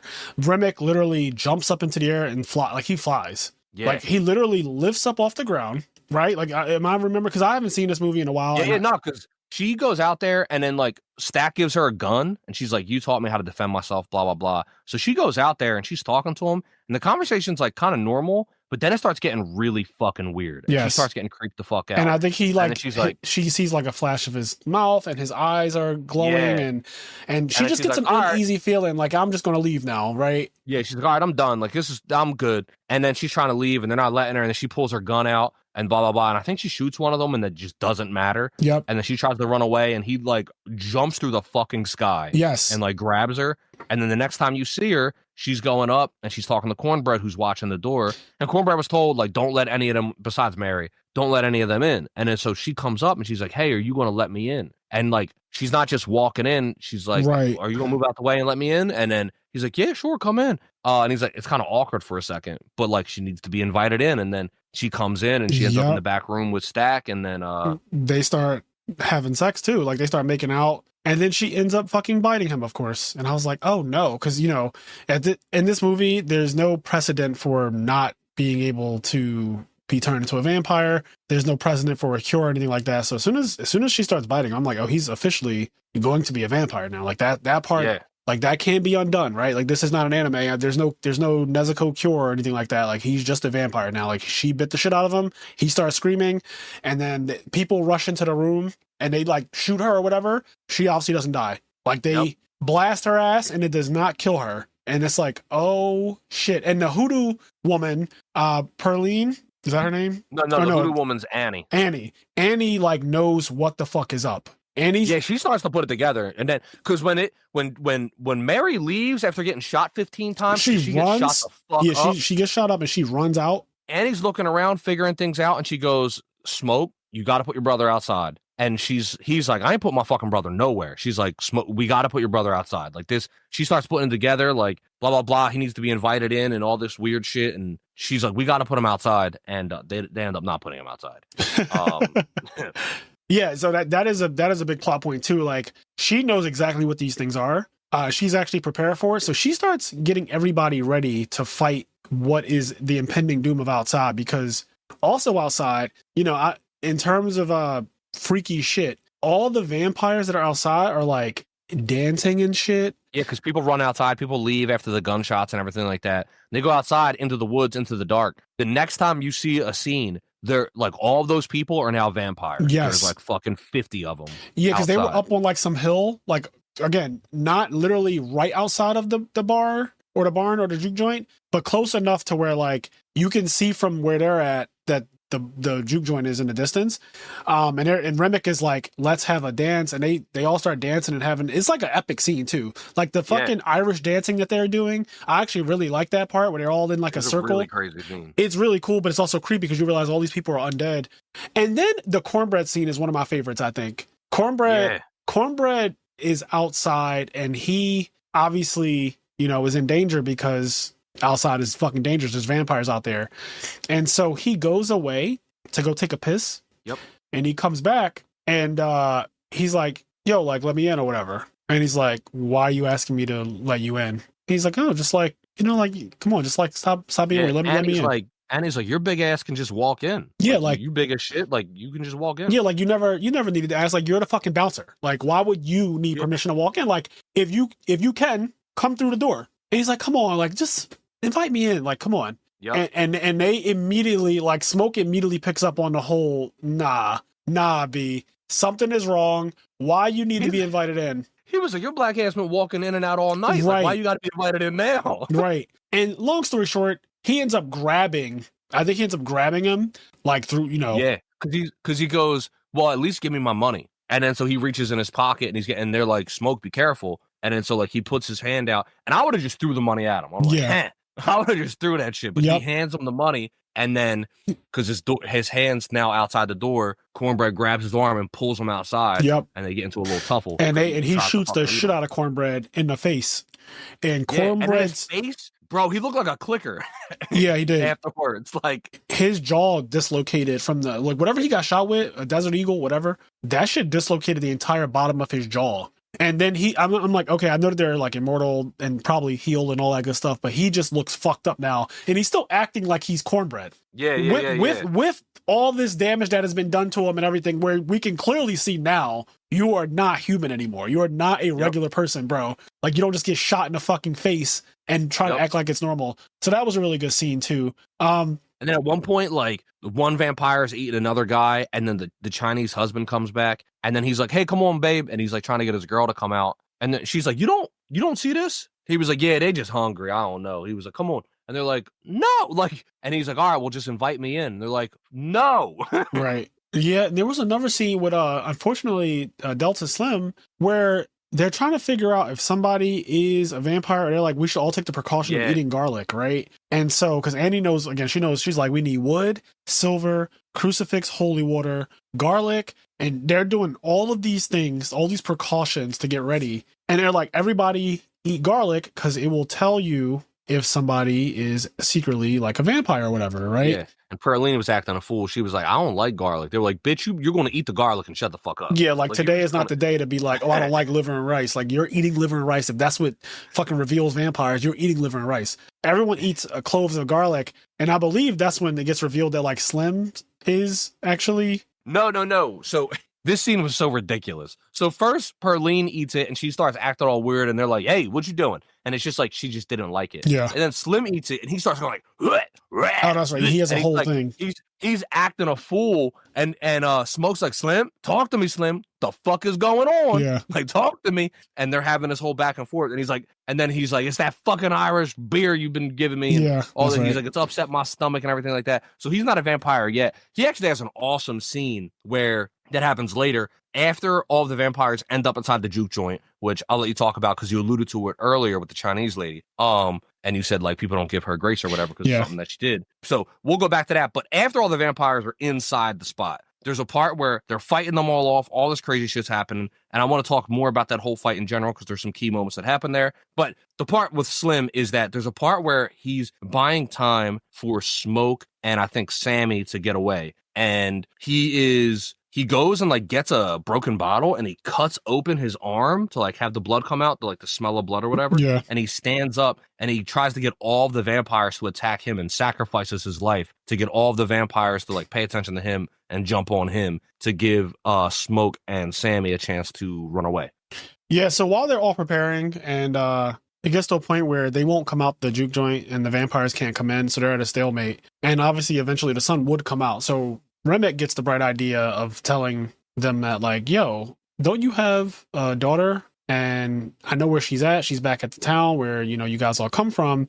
I'm just going to go visit her. You know, I'm just going to go see what she's like, see what she's up to, you know, because mommy and daddy aren't there. So I'm going to just go pay her a visit. And when he says that, she tries to go outside. And they're like, yo, you cannot go outside. Like, that's crazy. And then she does the unthinkable. She does the fucking absolute unthinkable. She yells, like literally all the vampires are outside now. They're all literally standing right outside the barn. And she yelled, Grace, the Asian woman, she literally yells. So this goes back to like the whole political aspect of it, of inviting people into your space. Because this, like you said, it kind of started with Mary, who's white. She got turned, she gets invited in, and then she causes one of the brothers to basically end up as a vampire, right? And so that kind of kicks it off. And then Grace, in this moment, because of the threat of her losing her daughter to Remick, his taunt, it worked on her. And so she literally yells at the top of her lungs, come in, you motherfuckers. And like every single one is allowed to come in now. He does more too, because like at first he starts talking to her. And this, once again, they talk about eating pussy because he starts speaking Chinese to her. And he starts that was wild. Like, he's like, I know how you like to get licked and all this other stuff, but in Chinese. And so when they're in there talking, she's like, yo, that white man knows Chinese. Like she's like, she knows exactly where my daughter lives. Right, because he now has the memories of the father who's turned. Yeah. He's like, he fucking knows everything. That's like, broken. Fucking, yeah. So she was like, I can't let him get to my daughter. And then they have everybody outside start singing that little Irish jig song again. That creepy. So she's hearing her husband's voice sing this like random Irish song she's never heard before. And all these things start to get to her and like pound her down as she tries to yell. They grab her face. She fucking like bites Smoke's hand and like yells like, everybody like come the fuck in, like come in and find out. She's like, fuck it. I want to fuck y'all up. I'm going to like, let's fight. Yeah. And then they all come in. Yeah, and that straight chaos from there. Like as soon as they're so outnumbered too, so I was like, this is not going to end well, obviously, right? Like there's too many of them. And they they're all in there. They run in, they start rumbling. They got the wooden stakes. They get a couple good kills. A couple people are getting bit, so they're getting turned. And then there's all of this chaos. At some point, Annie throws holy water on Remick, and then all of the other ones feel the pain. And then she looks at Smoke, and she's like, hey, they all feel the pain of the main one. And then in that moment, she ends up getting caught. And she gets bit. Yep. And then it's super sad because like eventually she realized it's Stack is the one that bit her. And she's like, not you. Like, why's it gotta be you? Why? How come it's you that's turning me? And then Smoke ends up going, and he made a promise to her. She was like, if I get turned, like kill me before. If I get bit, kill me before I turn. Yeah, like don't let me end up like that. Don't let my soul get corrupted, essentially. Yeah. And so he puts a wooden stake to her heart. And this is where something interesting happened to me. And it becomes even more interesting at the end of the movie. Because after these people get bit and become vampires, they still have all their memories, but for the most part, they just like become evil. They want to kill and eat and all that. Yeah, they want to spread the disease, if you will. But something that's interesting is when he puts the wooden stake through Annie, Mary and Stack, who are now vampires, they react in a way like, no, what the fuck? We had a plan. And they're already vampires. They react to him finishing Annie off in a different way. And instead of them sticking around and continuing the fight and they run away. Oh, my bad. They run away, which this comes full circle later in a kind of an interesting moment that this is something I think a lot of writers do to make the audience think about their story. But like later on, Smoke and Stack are having like a fight scene. And then at the end of it, Smoke gets the upper hand against Vampire Stack, and he's about to put the wooden stake through his heart. And he's just like, I'm sorry, I tried to take care of you. And he's like, don't be sorry, you always did. Like, you always took care of me. And then like the scene kind of ends. And the next time you see Smoke is he ends up killing Remick. And we'll talk more about that scene in a moment. But the point is, it gets revealed way later that Stack and Mary are both still alive. And it goes all the way forward to like 1993 or something. And Sammy is still alive. Yep. This is where it gets revealed. He's an old man now. He's an old man. He continued to play the guitar, and you can still see the scars on his face from when he gets scratched by Remick. He's a super old man. And then Stack and Mary come in dressed in like some Fresh Prince of Bel-Air 90s. They're 90s dressed like riff. Biggie, because I remember one like I think he has on a Coogee sweater, Coogee down to the socks. Like it looks. He's dressed in, like you said, it is the 90s. So Biggie is one of the biggest artists in the world at this time, obviously before his death.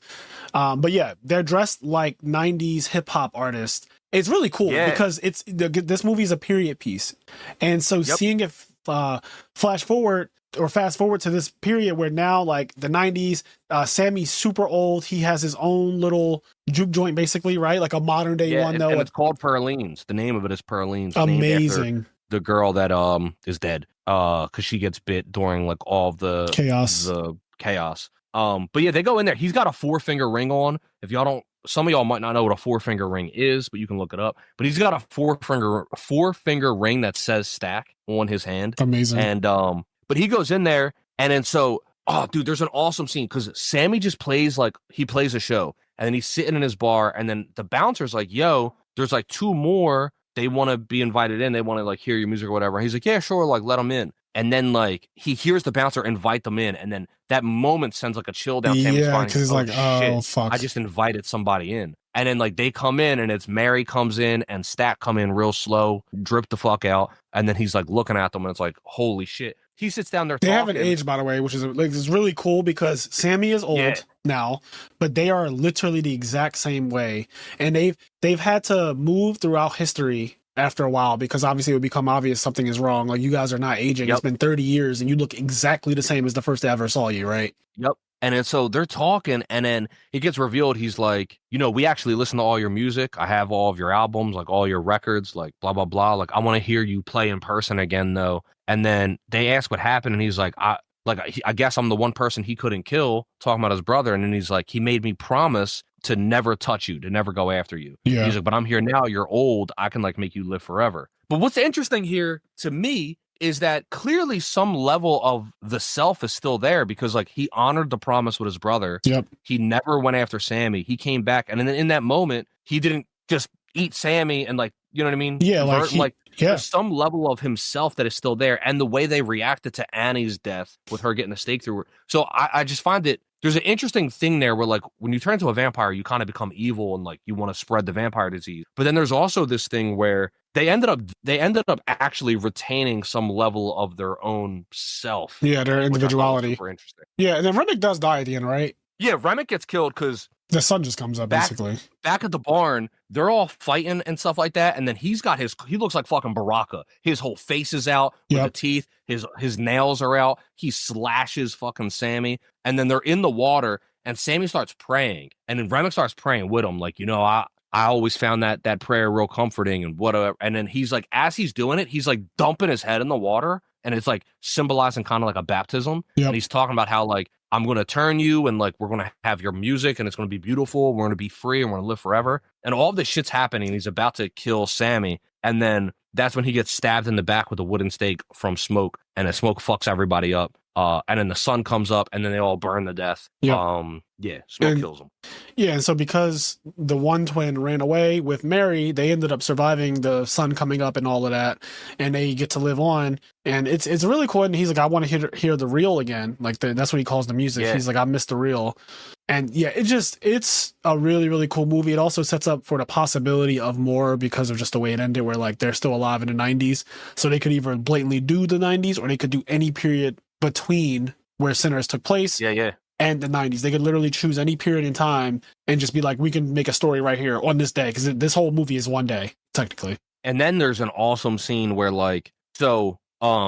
after they get out of it all, the sun is up. Smoke sends Sammy home, and he's like, he sends him home, and then he still has business to take care of, because while this was all happening, Remick revealed, hey, the guy you bought this place from, he's the Grand Dragon of the clan, and he's gonna come, like, he's gonna fuck y'all up, like, he's the clan, like, he lied to you, blah blah blah. So then he gets out his like military chest, he gets his sniper and his Tommy gun and all this other shit. He sets up, the clan shows up, and there's just like this super cathartic kill Whitey scene where like a Quentin Tarantino. It's a Quentin Tarantino type of scene for sure. It's a Quentin Tarantino scene for sure. Yeah, where he starts killing all these Klansmen, and he comes out the Tommy gun. Boom, boom, boom, boom, it's a badass.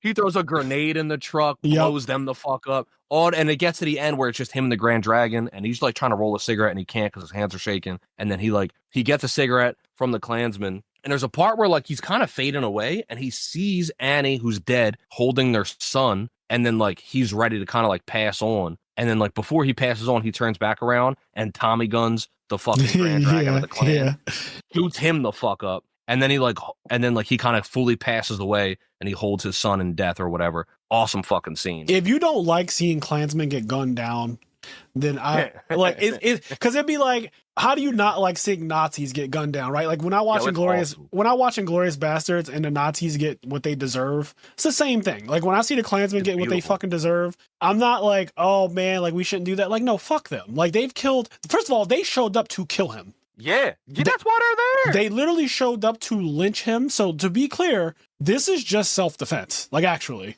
Yeah, he couldn't have killed them all if they didn't show up. And he told them, if any Klansmen show up on my property, I'm killing y'all. Yeah. Like, and he literally killed every single one of them too. That scene, the ending, basically, love that. Love that. Love the little extra ending with the 1993 thing. That was amazing. I think that's like a great part of the movie. Like it kind of, again, it leads you to like, oh shit, that's what happened to them. That's where they ran off to. They didn't die. They've been living this whole time. They're still young, which is broken. I was like, damn, that's so cool. But like, you can't come out into the sun. It's always that trade off. But like, I don't really like going outside anyway. But yeah, being a vampire always just seems cool like a fair trait. I think this movie has some level of influence too. Like, has obviously influences, but my one thing, because I didn't click till the end when they were calling him Sammy, but his name's Sammy Moore. But I was like, is it? But at the end, I was like, oh shit, is this supposed to be Sammy Davis? Like, because they kept calling him Sammy and blah blah blah, and then I was like, oh shit, and then but they call him Sammy Moore. It could still be someone inspired by Sammy Davis. I don't know. But there's also, and I don't remember the name of the person, but there's like a famous black blues player, I think also played the guitar. And there's like lore. He's like a real person. There's lore around him that he like did a deal with the devil. He like he saw like a cross. He did like a crossroads. There was like in the South, there's like, hoodoo and stuff like that. And there's like this crossroads demon where like a road that's like a crossroad, and like you can summon a demon there. And like apparently, and this is a real person. Obviously, I don't really believe that he really did a deal with the devil, but the story is that he did a deal with the devil and he became the greatest like guitarist in the world. I can't remember the name of who it is, but it's really easy to look up. Anyway, I think there's some level of inspiration there here with this, maybe with like Sammy like embracing kind of the darkness, I guess, of music or whatever, and like turning away from doing the gospel stuff. What is that? His preacher dad wanted him to do. Robert Johnson, I think, is the name of the guy, by the way. Robert Johnson, I think, is the name of the guy that like allegedly did a deal with the devil in real life and became like the greatest guitarist of all time. Interesting. Yeah, really good movie though. Sinners was good. It's a movie that I can see myself watching multiple times, as time goes on. It's just like I feel like it's, dare I say, like an instant classic. It has a lot of things that I like about it. It's not a hard watch at all. It's entertaining. Nah, it's a great movie. Yeah, it's funny. It's emotional in a way that I like. Like, it's just enough. It's not too heavy-handed, but I did like the most emotional scene for me was when Slim was telling that story in the car. That in the movie theater, I remember being there and like feeling the emotion welling up in me when he was rocking and tapping his leg like that. I was like, "Oh, this is heavy." I think it's a good movie. Period. Yep. It's just a good movie that I think anybody can enjoy. Yep. Even though there's like obvious like race relations and tensions in the movie. Yeah. I think anybody who's not a completely ridiculous person can just enjoy the movie. It is a good movie in its own right. Yep. Even though there's clear racism in the movie, I also feel like the movie does a pretty good job of it. Like the race relations are in the movie, but almost at the same time, it kind of has nothing to do with the movie in a weird, like, it's weird. Like, the movie is just a really good movie in its own right. Yeah. But it also has the race relation stuff. And so it's a good movie. I think it's a good Halloween movie, even though it didn't come out for Halloween. Yeah. It being vampires and stuff like that. It's a great Halloween movie. It could be a classic rotation movie where, like, every Halloween you could watch this movie. Yeah. I think it's a great black movie. I think it has a really good representation. I mean, Ryan Coogler is a great director. He really is. He's so good. And this is original too. This is an original story. That's a good point. I heard that. I think this is, in terms of money made or success overall, this is the second most successful movie in the last like 20 years that isn't based on something. Right. Like, that isn't like a remake of something, or an original movie. This is the second most. I don't remember what the first one is, but it's the second most successful movie in the last 20 years. It's probably fucking Avatar, bro.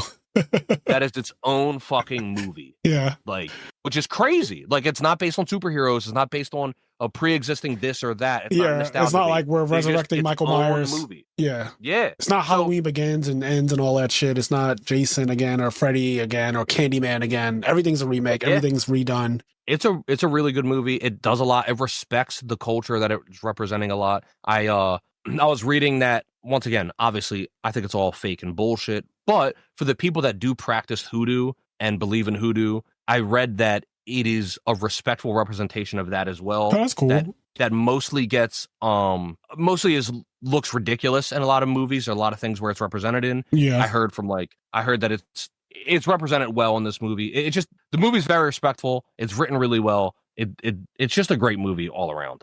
It's just really good movie. I like it. It's good shit. Yeah, I really enjoyed it. It's a movie that I've seen, I think, twice now, 2 or 3 times, and every time I've seen it, I'm like, I really like this movie. Like, it's I've only seen it once, but I could see myself throwing it on in an October movie rotation every October. Yeah, like I probably won't fully pay attention to it every time. The second and third time I watched it, I didn't fully pay attention to it, but I like had it on, and I just enjoy it. Yeah, like, it's definitely, like, October comes around, it could be in the movie rotation of just, like, stuff to have on throughout the October season, for sure. Yeah, it definitely has those allusions to, stealing culture. There's, like, that subtext going on in it of, that's what Remy's goal was, right? He wanted to steal Sammy. That was his main thing. Yep. He heard the music, and he wanted the music, and whether him being a white guy trying to steal, the black guy's music and the black guy's culture, whatever like that, whether that is actually what Ryan Coogler was trying to portray or not, you can definitely read into that subtext there.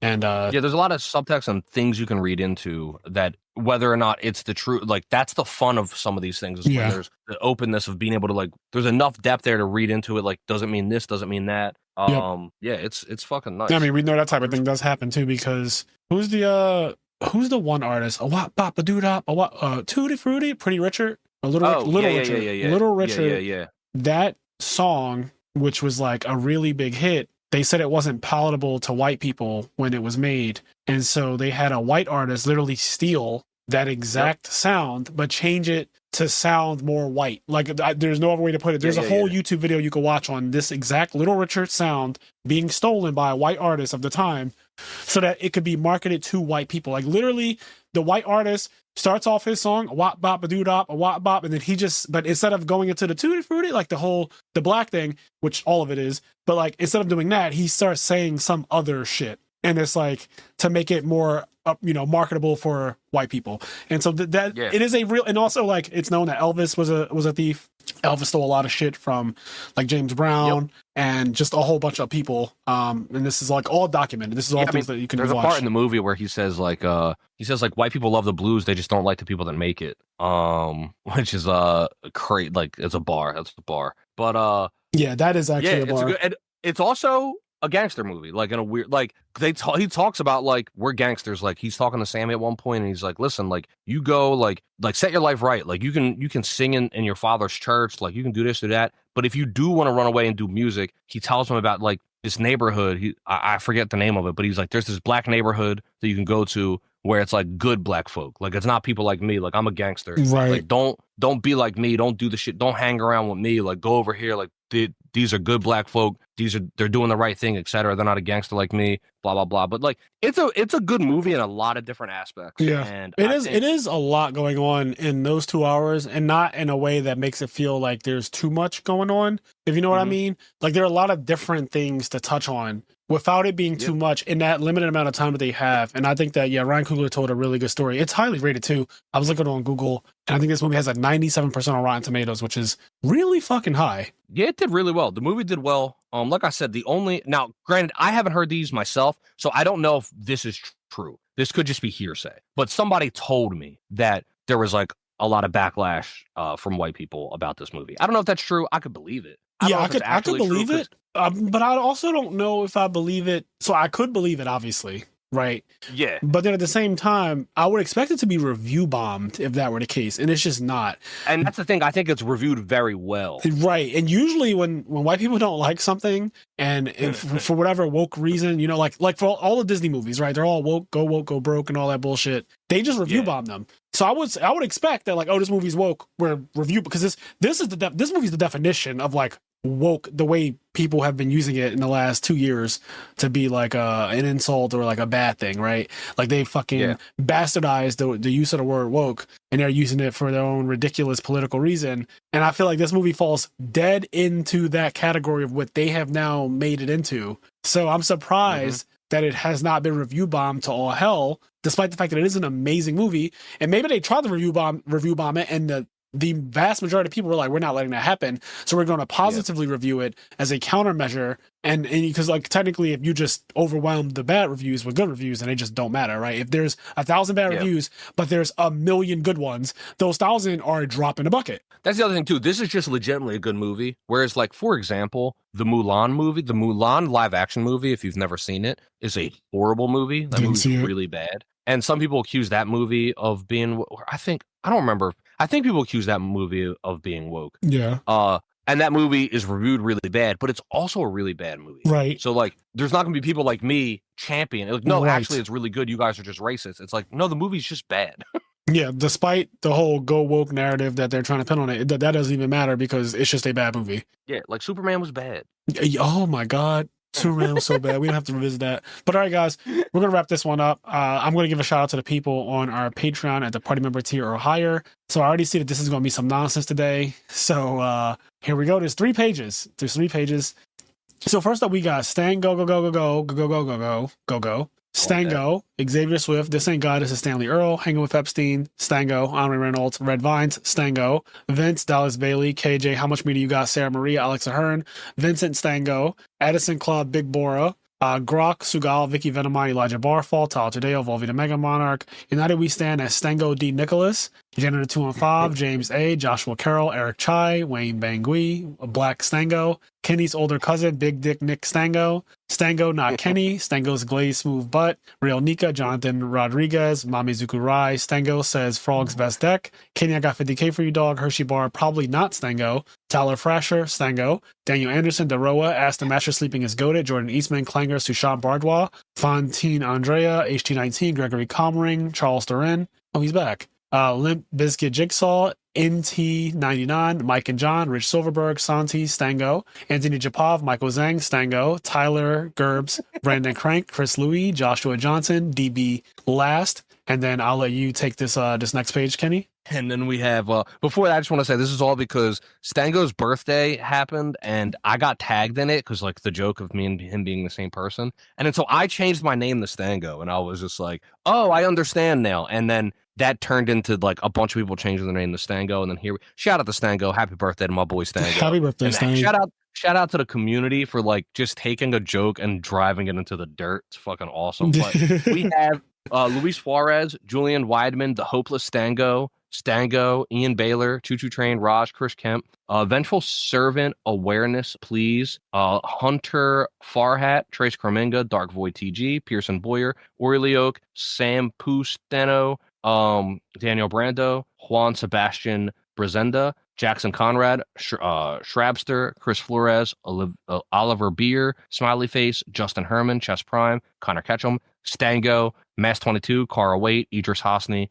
Chris Johnston, Garrett Hernandez, Chris Hurriet, Jay Tronic, Ryan Marple, Dean Nguyen, Andre McGee, Ronnie Deo, Nick Marvin, ZZM, Aziz Yami, Esteban Fuentes, Daniel Franco Rugini, Darius Glasgow, Drazar, Dion Placetti, Adam Tetsuba. I'm getting some names. Teshuba, that's AJT actually. Oh, shout out to AJT. There's just a whole lot of new last names that I haven't read. There are a lot of new people. We did just have that 1K. That's what this is. Khalid, Teddy Tran, and Ash. Thank you all of y'all for subscribing, for joining the 1K, for just being here and supporting. Super big appreciation. Yeah, for sure. This is a lot of fucking people. So that was a long read, but we don't mind. It's a good problem to have, right?